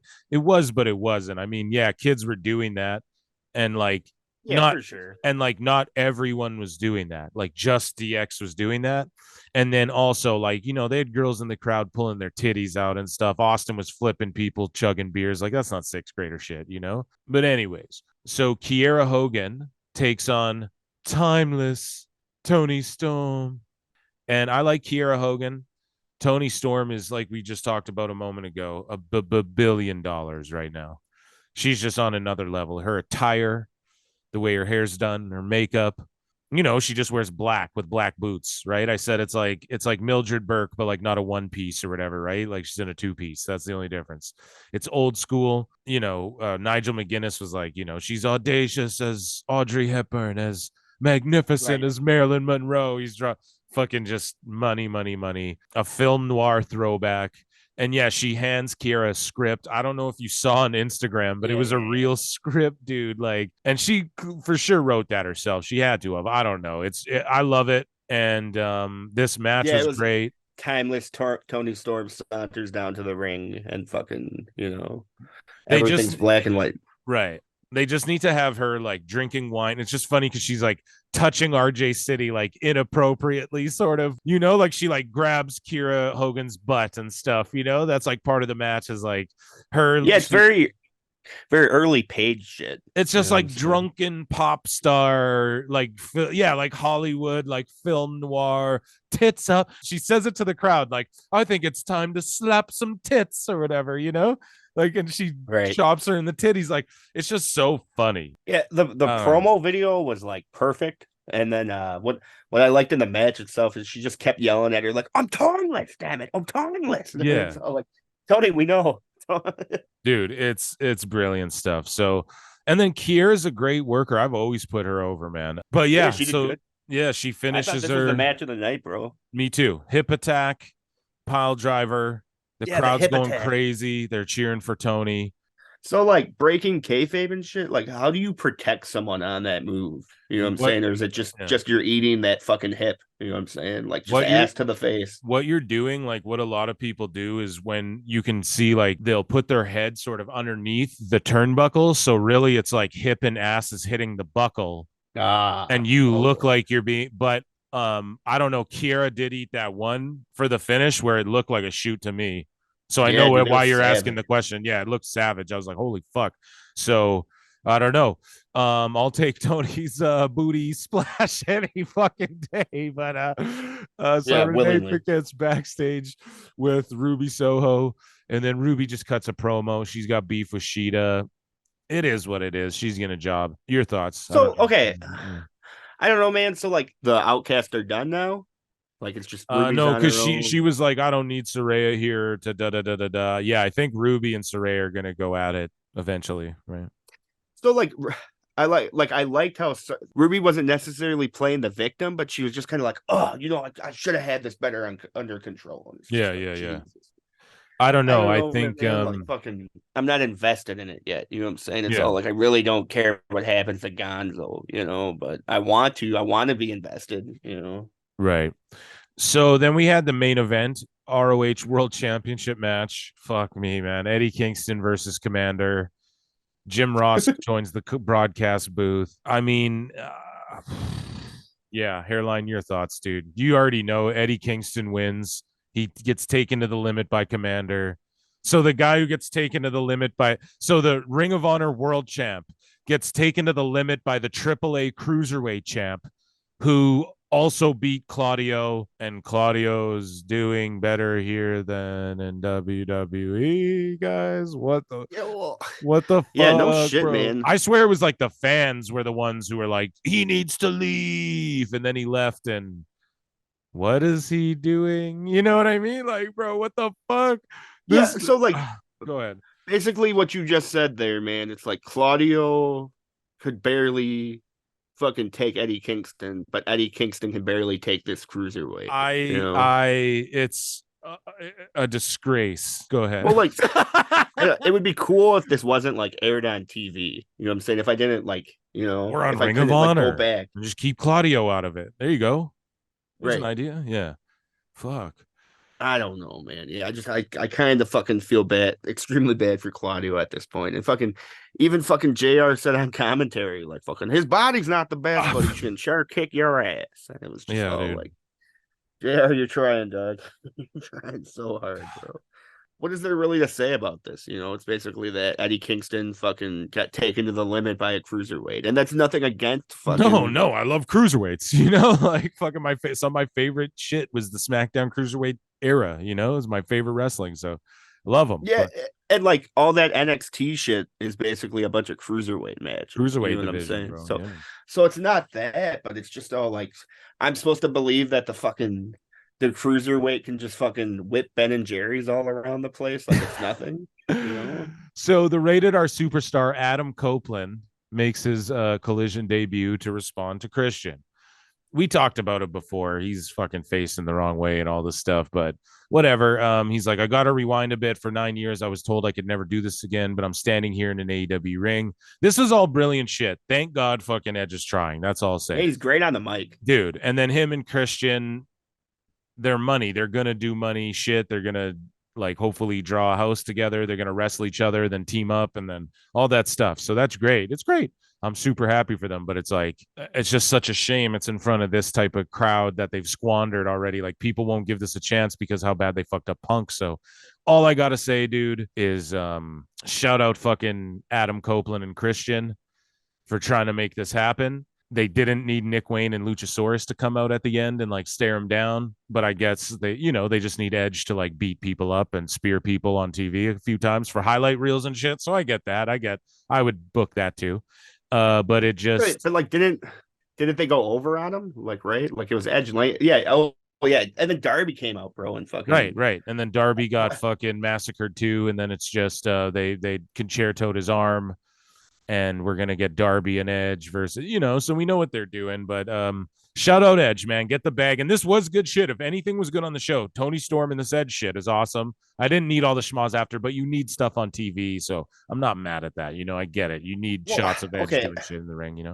So like I want to know what Christian has to say, obviously, but like I'm not tuning in on Tuesday. Like, what I'm saying? I'm not missing Undertaker on NXT to just hear why Christian's mad. So guys, for the listeners and for you, Hairline, I watched Fastlane live and then I watched Collision after, but we're reviewing Collision first because I want to talk about Fastlane in depth. And then also like on NXT, I'm watching NXT live and then I'm watching Dynamite after. I'm sorry, like it is. Yeah, for sure. But speaking of Fastlane, let's review Fastlane here. Yeah, let's get into it. So we're moving along to Fastlane, Indianapolis, Indiana, home of the Indy 500. Vroom, vroom. Yeah, we heard that like 9,000 times. I watched the kickoff show. The kickoff show was what it was. In the midst of was there a match? There wasn't, but in the midst of it, Jade Cargill arrived. Yes. Right at like the end, of the kickoff. Jade Cargill arrives in a car, and then she's greeted by Triple H, and she looks like $1 million. And he greets her. Yeah. The crowd goes. She really does, though. Fucking Booker T goes hype. I think that'll be. We're gonna circle back to this later, but I think that'll be Triple H's announcement on SmackDown. They announced that Triple H has an announcement on SmackDown next week, and I think that will be his announcement. Is like Jade Cargill to the main is here on SmackDown. I'm sorry to fucking be a fucking bot, but I swear fucking. I saw her like use hashtag WWE Raw or some shit. I mean, the Raw division could use her more than the SmackDown one. I could tell you that much, but yeah. So I don't know, but she's a huge deal. They made her a fucking megastar before she's ever even set foot in a ring, and they're keeping everyone on their toes. Like, where is she gonna show up? So I love it. Shout out Jade. Yeah, it's so smart, man. Right. She looks like $1 million, bro. Oh, I guess so. Like, all I really have to say about the kickoff is like my favorite part is when Wade Barrett and Booker T did they did the hype off or whatever you want to call it. You know what I'm saying? Oh, I was just gonna say that. So it popped me so hard in the kickoff when they, did the Trick Williams. They played the music, and then I don't know. Bad News Barrett was just fucking. He was popping me so hard, dude. Not trying. No, just like the little shit he was saying, the little ebonics he was trying to speak. I just fucking, it was popping. Yeah, me. man, So, it's great. Yeah, it's real great. It's real great. So then we kick off the pay-per-view with Jay Bluso, Cody Rhodes against the Judgment Days, Damian Priest and Finn Balor. I wrote it was a good paced match, a good starter to the whole event. Jay did a tease to The Rock with the punches and the spit punch. Rhea came out and is feeling Jay Bluso. So there's something happening there. WWE knows how to do false finishes really well. They consistently do them well. This was a big shock. I did not expect these guys to win the title like this. Maybe I could see the Judgment Day also winning them right back quickly, sort of the way Dom lost his belt and then won it back quick. And then Rhea goes, it's always me who has to clean up the mess and stuff. I could see that happening as well. So there's lots of turmoil in the Judgment Day, though. Like, honestly, they're just continuing to tease and give us conflict within them that's sort of, I don't know. So, sorry, your thoughts on this match and your thoughts on all of that. All right, so the first thing I want to say is with the JD thing, like what really sucks there, man, is like he was really like starting to get over with all of them, you know, and like Priest was finally starting to accept him, and then he fucking takes him out in the fucking knee. And great storytelling. You already know on Raw tonight, Priest is gonna be like, "It's his fucking fault. Get this guy the fuck out of here." Blah blah blah. You know, and it's great storytelling. Can't be mad at it. I guess, do you want to X-Files me here quick? Oh fuck, do I want to X-Files hairline? Oh my word. In my opinion here, I think the Judgment Day couldn't beat Cody and Bluso. You know what I'm saying? The Bloodline also couldn't beat Cody and Bluso. You know what I'm saying? Like, no matter what, they're clearly setting up this, like, the Bloodline and fucking the Judgment Day are going to work together, but they're also going to be pissing contesting. You know what I'm saying? They're going to be like, "Oh, well, you guys lost the belts to fucking to Cody and Bluso," and they're gonna be like, "Oh, you lost the belts to Sami Zayn and Kevin Owens." It's the same fucking thing, bro. Right, you know? Dude. Right. No, you're right, and you're 5 steps ahead of it. And we're gonna talk about a bit later. We're gonna circle back to that, to what they're building up to, because clearly we have an outnumbered situation with the heels outnumbering the baby faces, with the baby faces standing at 4 strong, and we have a Survivor Series coming up. Keep that in mind, and that's the shit, yeah, no shit, huh? Yeah, hairline. I'm gonna break this all down for you, Daddy. I'm gonna break this all down for you. Yeah, for sure. I didn't even think about that. Yeah, dude. So continuing along, we have Xavier Woods, Booker T, and Bad News Barrett backstage doing a Pizza Hut commercial, and I wrote, "This made me hungry." No one else. Pizza's the Hut. Right, and then we get LWO versus the Street Profits, and in a 6-man tag with Lashley. So I wrote, this match was the absolute shits until Lashley slowed it down and took over and turned it into a wrestling match. Escobar did a random Hurricane Rana off the top rope that meant absolutely nothing and had no build or setup. They just did the move. Just did it. I wrote, if people complain about Pizza Hut, they're marks, like the Pizza Hut aesthetic, they're marks, because little kids and families love and tune in to watch Rey Mysterio. So you do it too. Oh, dude, it's just like, it's like the sin emoji. It's so smart to have like the fucking, you know, the shit. Like, okay, it's evil and it's corrupt. You know what I'm saying? But from a business standpoint, it's fucking genius. Like, oh, the little kids are gonna be watching Rey Mysterio, and now they're all gonna be like, "Oh, Pizza Hut. Oh, pizza." Right. No, exactly.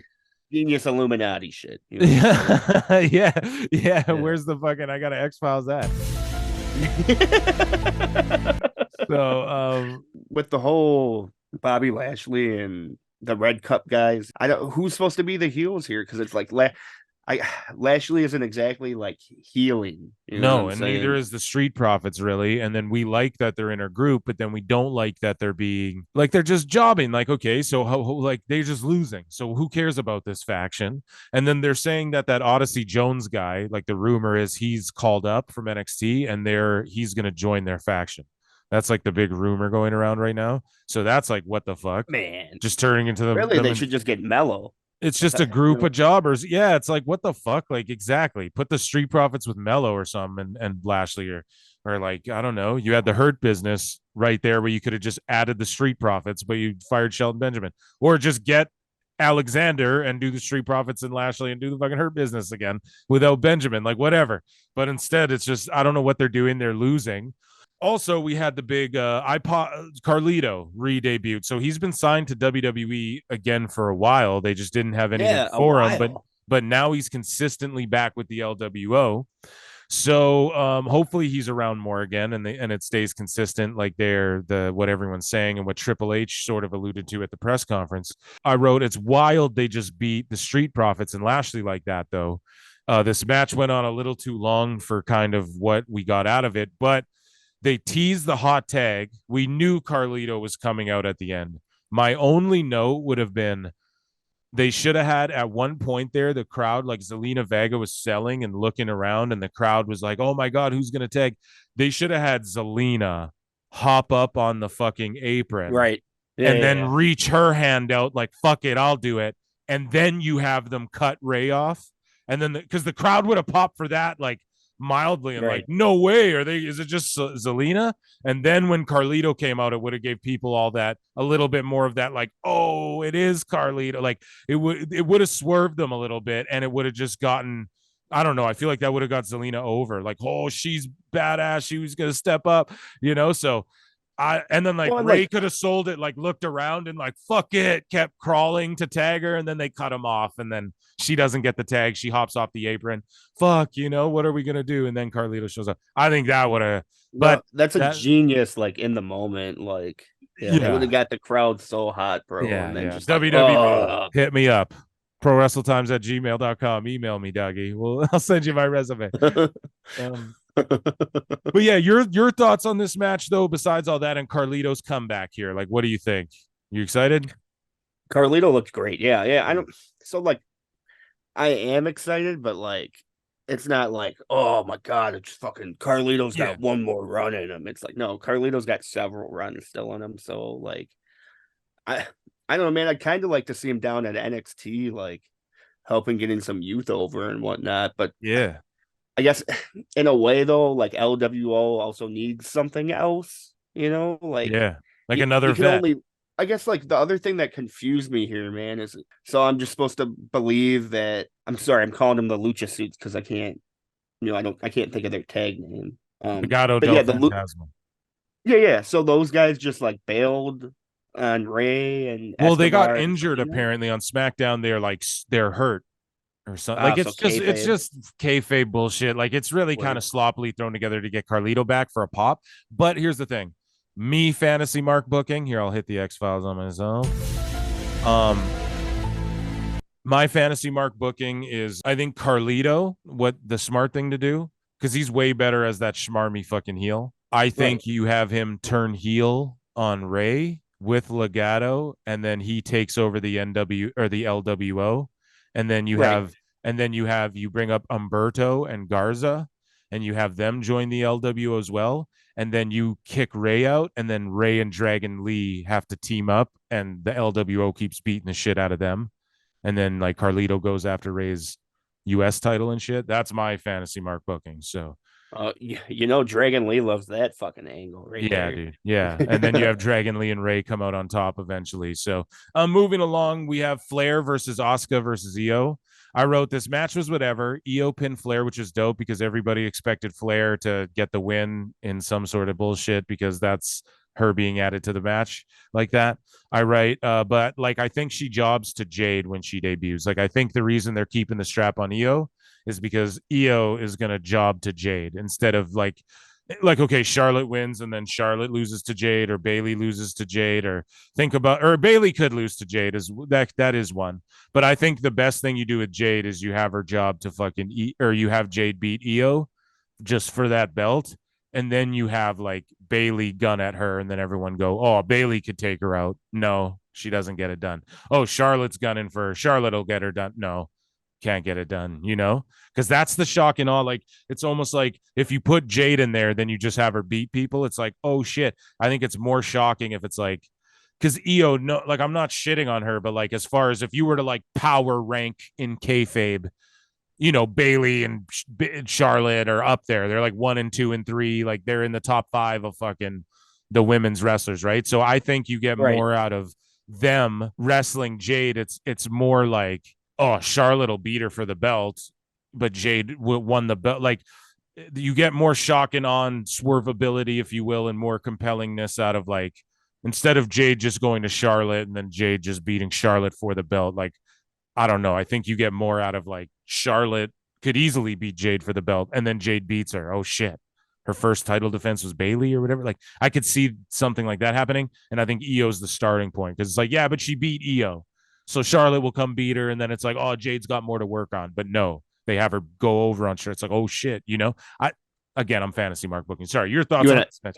X Files me quick, dog. Okay, yes, X Files.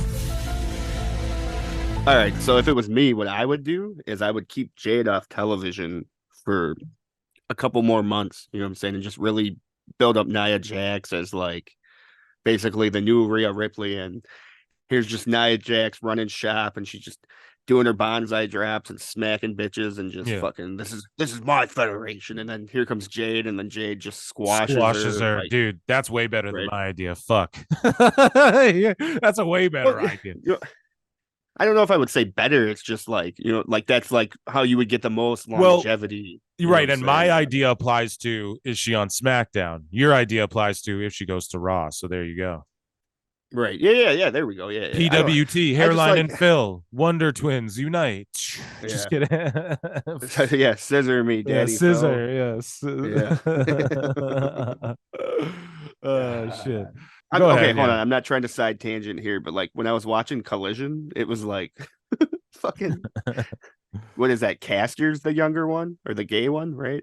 Bowens is gay, and then Caster's like the sus. Okay, so Bowens is doing the scissoring with like a fan that's like in his like mid 40s easily, bro, and like the guy's just like, yeah, dude. And it's just like, oh my god, dude, fucking grown men that like it's kid shit, bro. AEW is like kid shit. It's fine. But this was like a grandpa, bro.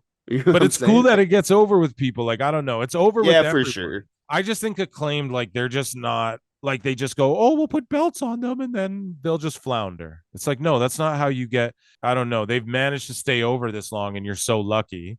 You could do so much more with this, No, for sure. Yeah, we can get back into WWE though. I just wanted to point out how goofy it was watching that grandpa fucking act like a fucking teenager. Pat McAfee comes out, and he's over like Rover in Indianapolis. He's a legend in Indianapolis, in Indiana. He played for the Colts. McAfee joins them at the booth for the next match. I popped hard as fuck. He did Stone Cold's fucking, and if you're whatever, give me a hell yeah.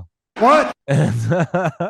And so fucking he's gonna do commentary for the next match. Now I love this because this is superstar time. So we had Cena and LA Knight. Yeah. Taking on Jimmy and Solo. So Cena comes out, and it's just so funny seeing McAfee like marking out for people and stuff. I love that, because that's the way he's like marking out. That's what I'm doing too. So this match was Cena selling for like 15 minutes and then milking what Hairline referred to as in the DMs as the hottest tag of all time. Well, for real, man. Like, dude, it's just like, I guess my initial problem with any of that is like Cena looks like he could body basically all those guys except for Solo. You know what I'm saying? So like LA Knight realistically should be the guy working the hot tag, but I do know that this is just him getting LA Knight over and making LA Knight look like $1 million, Yeah. But I wrote, this was the superstar is about to give the people a classic pro wrestling territory style match. Right. This is a match that's like, hey, we're all so over that we don't got to do shit, and I love it. Right. Yeah, Well, and dude, that was the thing, man. yeah. Like fucking, it was like, how can we fucking us carnies work these marks out of their money by not doing fucking a bunch of shit, Yeah. And now here we are in 2023 where it's like 62 fucking flips to no reaction. You know what I'm saying? Yeah. So like, I'm sorry for this tangent again. It's like I was watching fucking the pay per view with one of my buddies, man, and I was just explaining to him like how often like watching Collision and Dynamite we watch hot tags with no reaction. You know what I'm Right. saying? So I was like, it's just phenomenal to like hear a crowd react to fucking LA Knight getting tagged in, which is dumb that I'm putting a hot tag over, but for real, that's dummy. Really Yeah. No, you're right, dude. No, it's not dumb because that's the basic shit of wrestling. So I wrote I wish LA Knight got a little more fired up on the apron, but beggars can't be choosers. I said this on an old episode too. His sequence of moves, I hate to even fucking say that, but his like God. his comeback, he's got to figure it out. It's not he's like there's a rhythm with the fans doing like the yeah, Right. Yeah. yeah.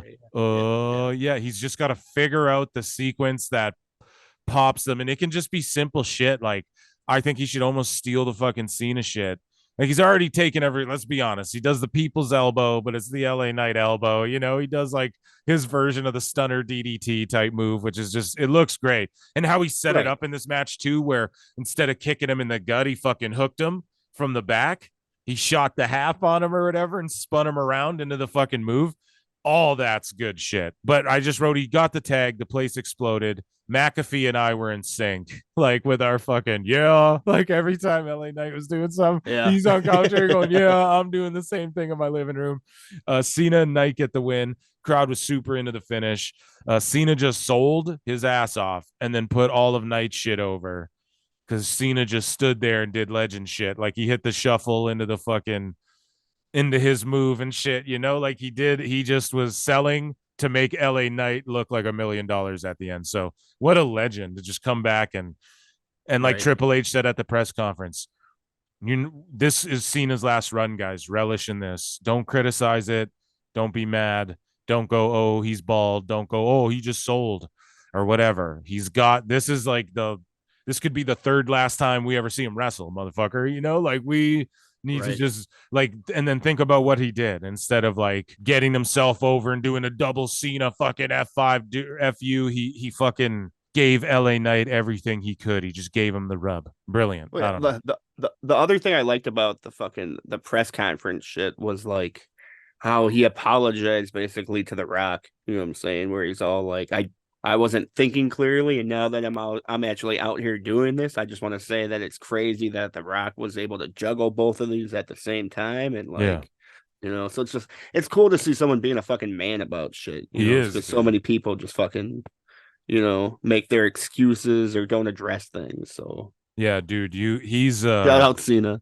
Yeah, shout him out, man. He's a real, and it's weird too how like, well, it's not weird.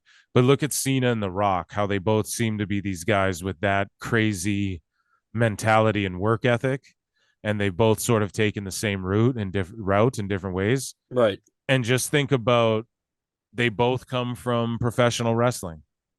Just really think about like that just speaks volumes on, and you can see that's what Jade Cargill sees, Right. That's just the difference between like the WWE machine and anything else in the world. Well, even I apologize for my greenness here, but the Spanish girl that's super over with you, what the fuck is her name? Lola Vice. Yeah, Lola Vice. Just what she was saying there about like there's not even any second thought of AEW. You know what I'm saying? Like, there's only one thing that can make you like she said a household name, and that's I'm sorry, that's the WWE. And AEW had the chance, but they thought that doing the flippy way, not to even just put it on flips. I like flips too, but it's not about that. It's just like they thought that doing that shit though, like was going to, because money will make it go to the masses. And they really believe, and these fans go, well, because WWE's got the marketing machine, but so does AEW, man. They're taking out ads during WWE. Why aren't they converting? Because, bro, people gave it the chance, and it just can't be no more. Like you can't Well, and it's like it's squander already too so many like chances. niche Yeah. audience. Yeah. Is a 60-year-old man watching fucking a Joshi match, or is he watching fucking Braun Breaker versus fucking, whoever, insert Dragonov or wrestling whatever. name. Yeah, dude. Right. Yeah, So Dragunov. yeah. So in the main event we have Rollins and Shinsuke in a last man standing match. I love both of these guys. I really love Shinsuke. Triple H was marking out over Shinsuke and going, "This is who I wanted Shinsuke to be when I brought him into the company Yeah, originally." he was. Yeah, so that shut up fucking Triple H, bro. We're in sync too. He listens to the pod. I wasn't blown away. These are my notes. I wasn't blown away by this match.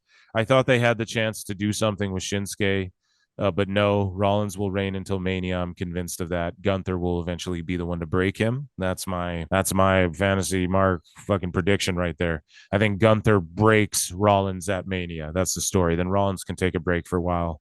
He needs a break too. He's Yeah, he fucking deserves it, yeah, man. yeah, he deserves some time off, and he's the one setting the standard of what this world heavyweight title is. It's a very New Japan storyline with their world heavyweight title, I must say. Like honestly, you work in the whole like someone's gonna come and break his back. That's the whole thing. But when Shinsuke knocked Rollins off the ladder through the table, and he was standing there, and they had the shot of him with the big sold out crowd behind him, I was like, he's going to win the belt. I was like, holy fuck. I thought they were putting it on him right there. They had the crowd right there too. They didn't. That was a botch because then they went back to that crash pad area and people were roasting that little box they were landing on and going, they're not even trying to hide it. No, you idiots. The idea behind that box was like, it's like a box that obviously it's a padded thing, right? But it's Right. not like a bunch of cardboard or anything. Like it was probably just like a wrestling mat under there. I'm not saying it was concrete, but it was like the idea was like, oh, there's these boxes over here, and they were whatever. But they did try to do a thing where like they tried to say the commentary was like, oh, and Rollins just like splatted right on the concrete, but like no, we could see him hit the box and then roll out to the concrete. So it was very dumb. I just always say don't do shit like that if you're not going to make it look good. Like have some tables down there for him to fall through or something. But Well, and then they went back there after everything was said and done. I thought that was dumb. And then that's where the match fucking ended and Rollins wins. Sorry. Your thoughts on this match? well, it's like I would almost say that like Shinsuke versus Nakamura one was better than this Right. one, but like Yeah. like a last man standing match shouldn't be less. You know what I'm saying? It should be like the fucking top two shit, man. And I don't, man. Honestly, I was excited for this match because like the way SmackDown with like the whole Shinsuke counting to 10 and all that. Yeah. I don't know, man. I thought, yeah, like Rollins was dropping the belt to Shinsuke. We were gonna go into this era of Nakamura as champ and like just keep doing these like I don't know, Godzilla villain, Bond villain shit. You know what I'm saying? Yeah. And then I think Gunther's the final boss though. Right. No, Gunther is for sure the final Yeah. boss. And oh my god, dude. I'm just gonna. I wasn't here for the SmackDown review or the Raw review or whatever, but man, when Gargano hit the ring, bro, I hopped up and I ran like three little laps. I Just going, said it on yeah! the show. I said, you Oh, guys, I was yes. like, he messaged me telling me he was running around his fucking living room like a little kid when fucking DIY came out. I was like, so he's back watching wrestling and he's in a good place at least to be running around the goddamn house like a kid when DIY came out. I'm pumped too. I was like, finally, because now they'll put on great tag matches, you know? Well, it's just like it's needed. Ciampa is believable and he's credible. How many times have we watched Gunther smash him in NXT Yeah. alone? Yeah. It's just like it needed something more, and like it makes sense too with like Conan being all distracted by Maxine and shit. That Yeah. DUI might actually get a couple wins in here. Yeah. No, no, definitely. And then also like Gunther's gonna kill Gargano one time, probably. So Oh no, dude, yeah, dude, he's gonna absolutely murder him, and like Mrs. Same Face is just gonna be there like at ringside screaming. yeah, dude. So that'll And be good stuff. hopefully Maxine's in play by then. You know what I'm saying? And That she Indy can like, Hartwell's down in NXT though, so they're not doing the way or none of that. They're going Indy yeah, no, Hartwell. for sure. And I'm glad to see Indy back, bro. Yeah, That's and the fucking awesome. rumors are that they're doing Wyatt Six faction, and that's where Loomis and Cross and them have been. So it's like that Mark Fantasy faction, and that's why Schism's breaking apart and shit, like on NXT. is because they're going to do that Wyatt 6 faction with like Bo Dallas leading it as like Uncle Howdy and shit in honor of Bray. Oh, really? Yeah, that's the rumors, man. So that's where Cross has been. That's where Scarlett's been. That's where Dexter Loomis has been. That's why Indy's down in NXT, and that's why Schism broke up. So Ava Rain's free. Nia Jax is back. And then you have Zilla Fatu, who just left Reality of Wrestling. And the rumor was it was Jacob Fatu. To me, I'm going, we got the next Bloodline lineup coming in. Yeah, I'm super down. I've been fantasy mark booking that shit forever. And I'm super pumped for that if that's what happens. Speaking of the Bloodline Hairline, on next SmackDown, the season premiere of SmackDown, Roman Reigns is going to be there.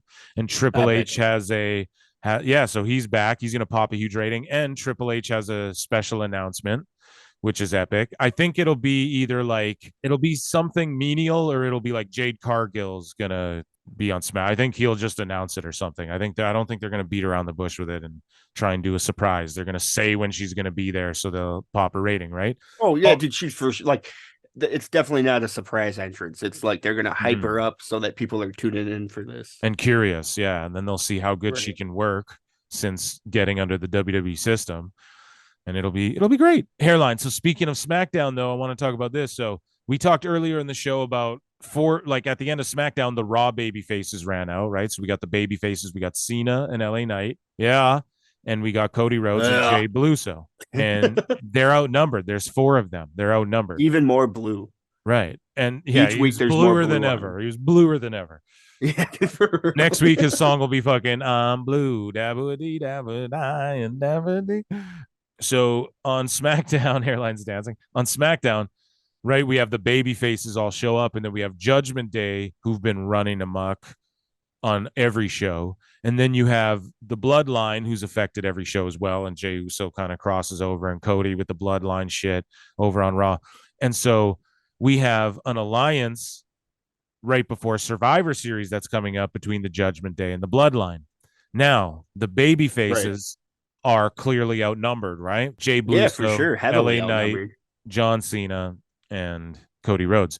And so we have what's his tattoo? Cody Rhodes. Are you the one guy? He was all like, "Did Um, anyone tell Vince McMahon that he pushed some stupid fat slob that didn't take his Chael body?"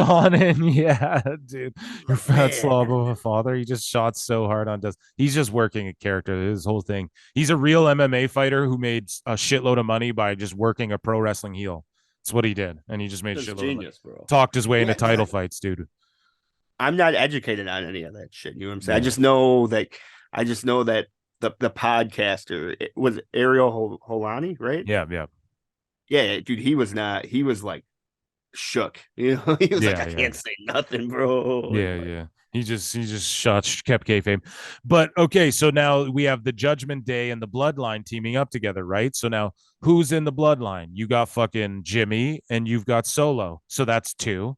And then you have Damian Priest, Finn Balor, JD McDonough. That's five, right? So now the baby faces are outnumbered. Now in the Judgment Day, you also have Dominic and Rhea, but they have their titles and they're going to break off and do their own thing because they always do. Dom and Mommy are always off doing sort of their own thing, right? While also right, being like the centerpiece. So JD has to prove himself really to Damian, right? So how could he do that? A Survivor Series match, teaming up with the Bloodline, 5 against 4. So the baby faces are outnumbered. Who's it going to be? Well, Survivor Series is coming up, traditional 5-on-5. My fantasy mark booking is that they're going to do a fucking War Games. And at the end of SmackDown, Corey Graves dropped the line the greatest trick the devil ever pulled was making people believe he did not exist. Who says that line? CM motherfucking Punk said that line oh in god, what a AEW on pop, his way bro. out. And My then, god. where is Hairline? Where's Survivor Series this year? Yep, Chicago. the pop. Oh my And do you god. know what CM Punk said? He was on commentary for CFFC, which is an MMA Yeah, yeah, yeah. He organization. said something. I got 2 months I to got burn or two whatever. months. God, he's being a Meltzer. Well, Meltzer can stooge Edge. I can stooge me to fucking No, but he's WWE. doing it cleverly, and Graves is doing it cleverly. Meltzer's not stooging it. I'm sorry to like time travel conversate, but like that's another thing I wanted to point out is like you pointed out so clearly that Dave like stooged that fucking Edge was coming to WWE, and I was just like, You mean nah, AEW? Yeah. Yeah. Yeah. Oh, he'll be back. Don't you worry, dog. Yeah. But like, God, it's just like going back over, like listening to the old clip of you talking about Meltzer stooging. You know what I'm saying? That was like one of your clips while I was off the pod, right? Yeah. Like Yeah, last man. week or It's just like something. the way you broke that out down. It's like, God, I was just being ignorant because it's like it was all right there. And It is right there. Yeah. You just gotta and I was like, dude, he's gotta show up sometime now. Like Meltzer just wouldn't have stooged it because he ain't stooging Jade. He ain't pumped for he ain't talking shit about nobody. CM Punk. He's not leaking Punk news now. Oh, go figure. He's got no news about Punk, and meanwhile, they're teasing Punk on WWE television. He's oh got no yeah, news about. Batman. Oh yeah, go fucking figure. My name's Dave. So yeah, I just wanted to pop everyone with that, man. That's what's happening. Punk's coming back at Survivor Series. He's going to be the fifth man, and if it's me booking it, he's there celebrating with Cody and Cody Rhodes too. Think about it. The writing's on the wall. Cody Rhodes has been like, he's like, I had to bring Jade to Raw.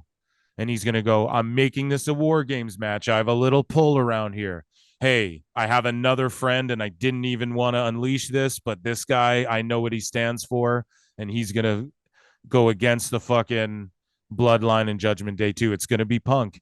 And then if it's me, Cody and Punk at the end of Survivor Series are celebrating together. They're the last two standing guys on their team. Punk picks him up in Chicago. GTS is Cody.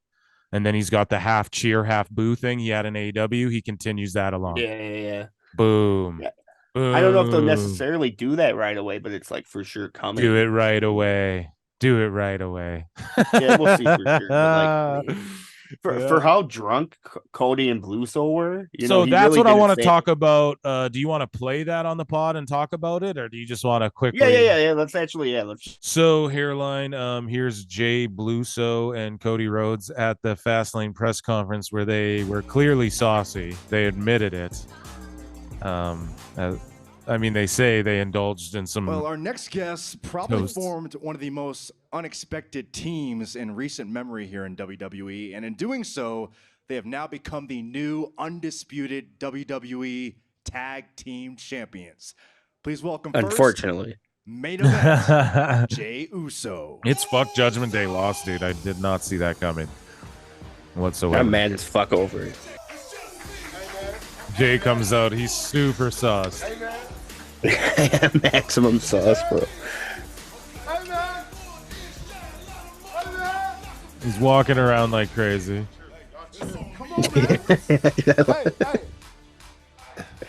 This work?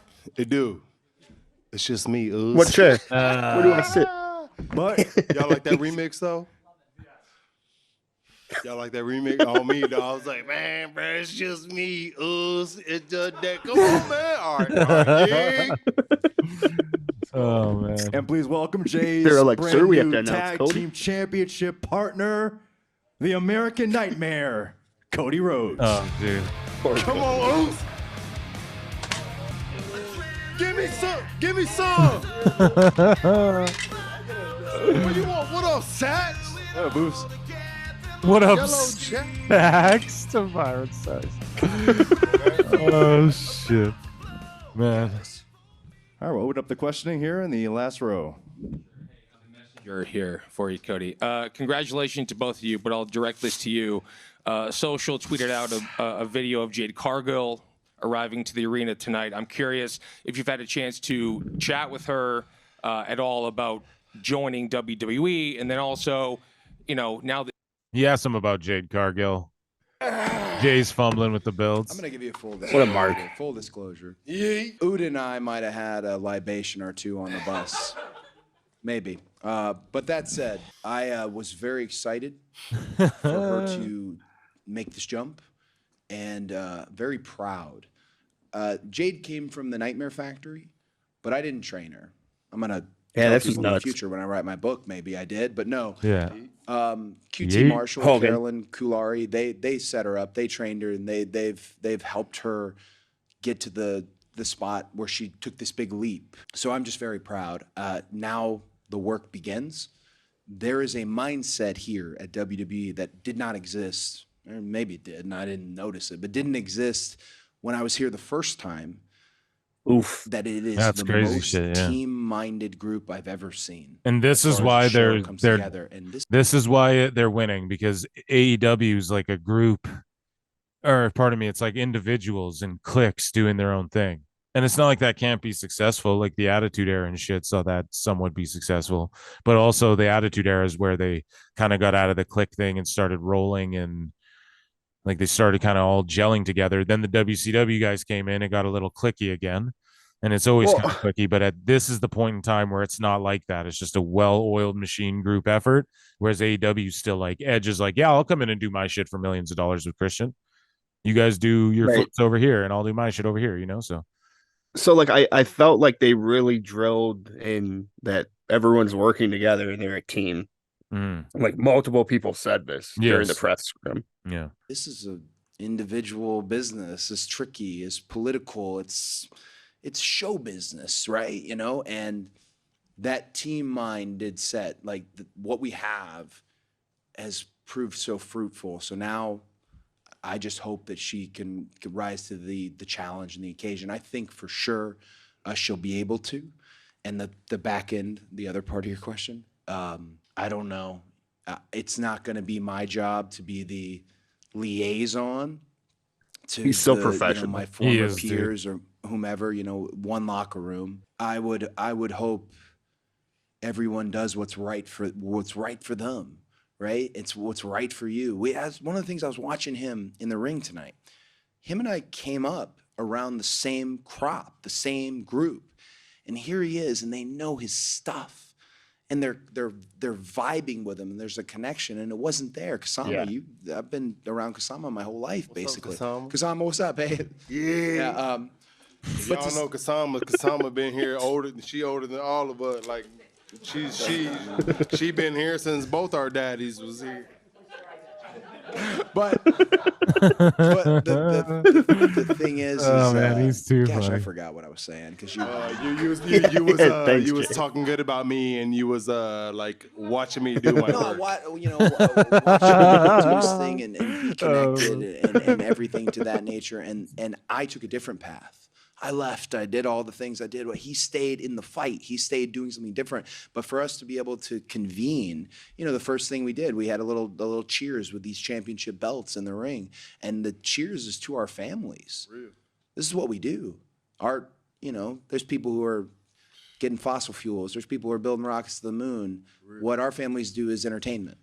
And it's a high service, and to be able to deliver at that level with him tonight, fuck yeah, I was lucky to be in there. No, for sure, man. Matt Aguilar from comicbook.com. Yeah, Hi, I love that. Cody.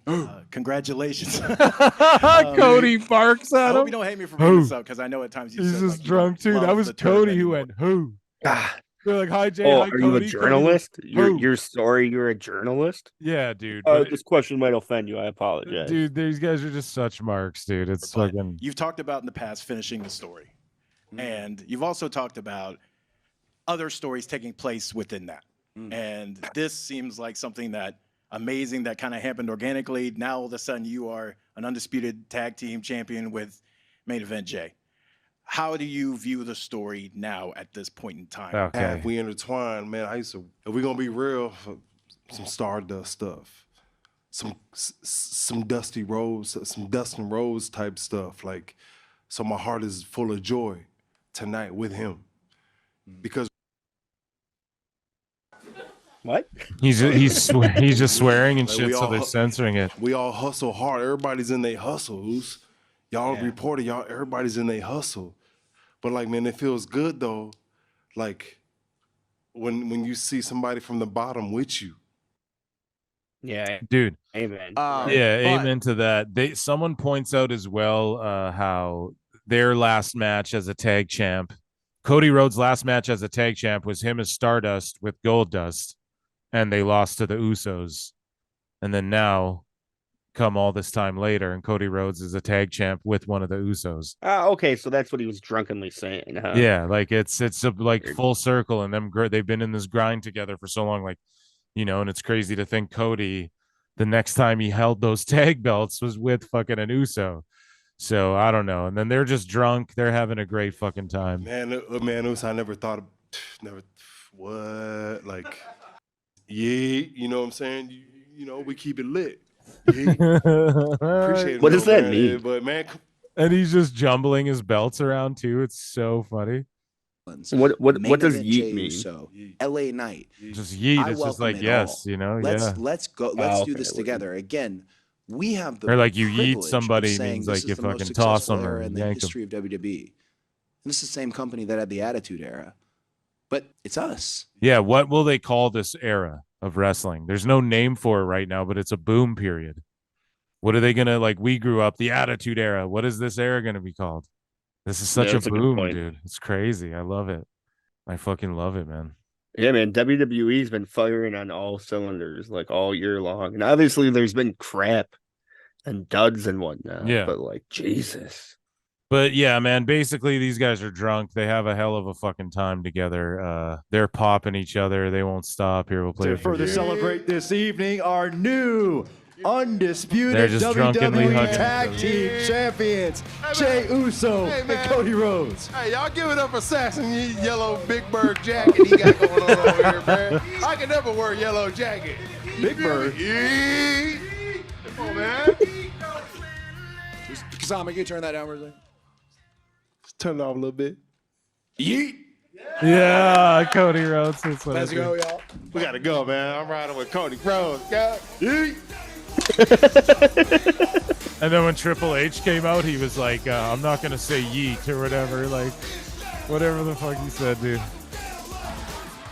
So, yeah, that's hilarious, man. Shout them out. And, guys, before we wrap up the show here, I have one piece of breaking news.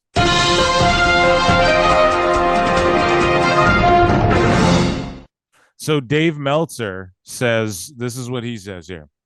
Dave Meltzer believes that AEW is, quote, cold right now.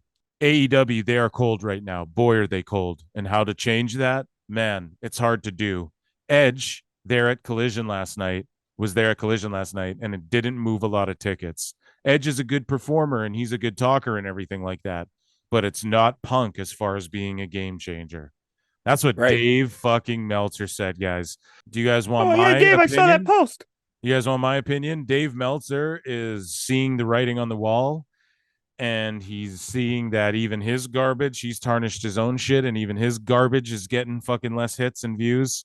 And people are seeing it's, you can't deny, like with the Bucks taking victory laps and all this type of shit, like it's just goofball stuff. I think Dave sees the writing on the wall, and he sees that Jade's there. He knows Punk's going there. He knows that everyone's going to be talking about WWE.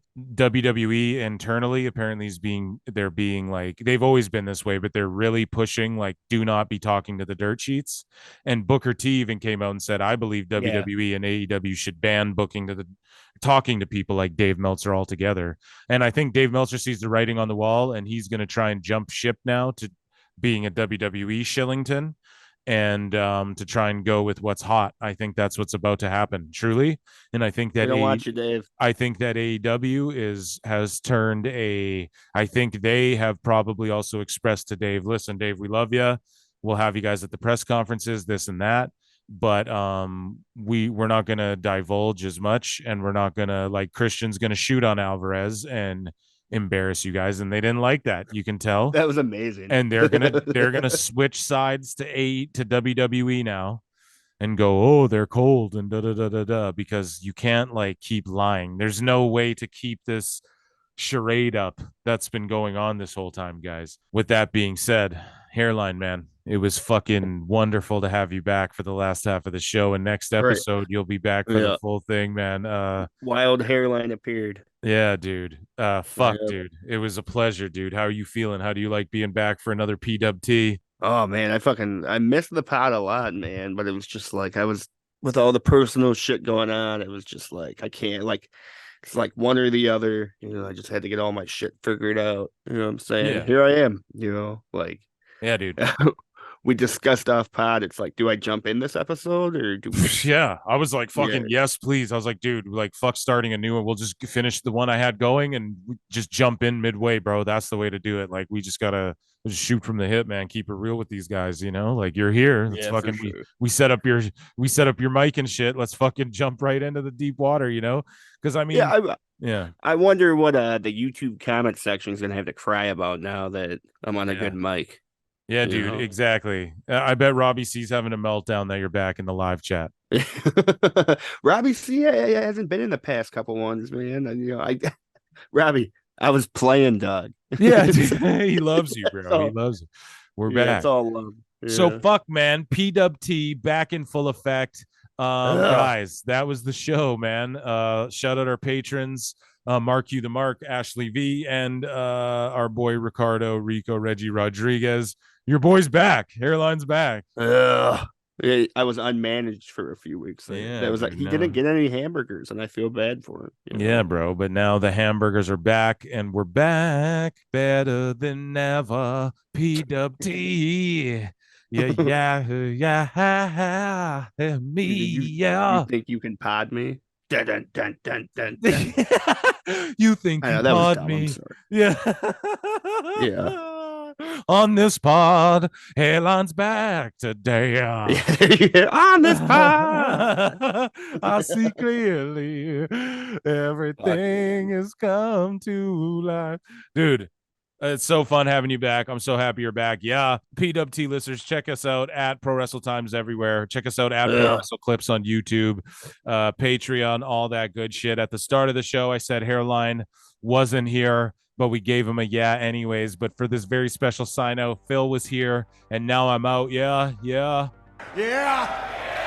And Hairline also showed up, and he is also out. Yeah. It's good to hear the Stranger Things. Yes, dude, it's good to hear the Stranger Things. And I'm still in the upside down. Yeah, dude, you've been in the upside down, and now we're looking right side up. Dummy. Yeah. That's what we should have told him. Hairline's Hairline? upside down.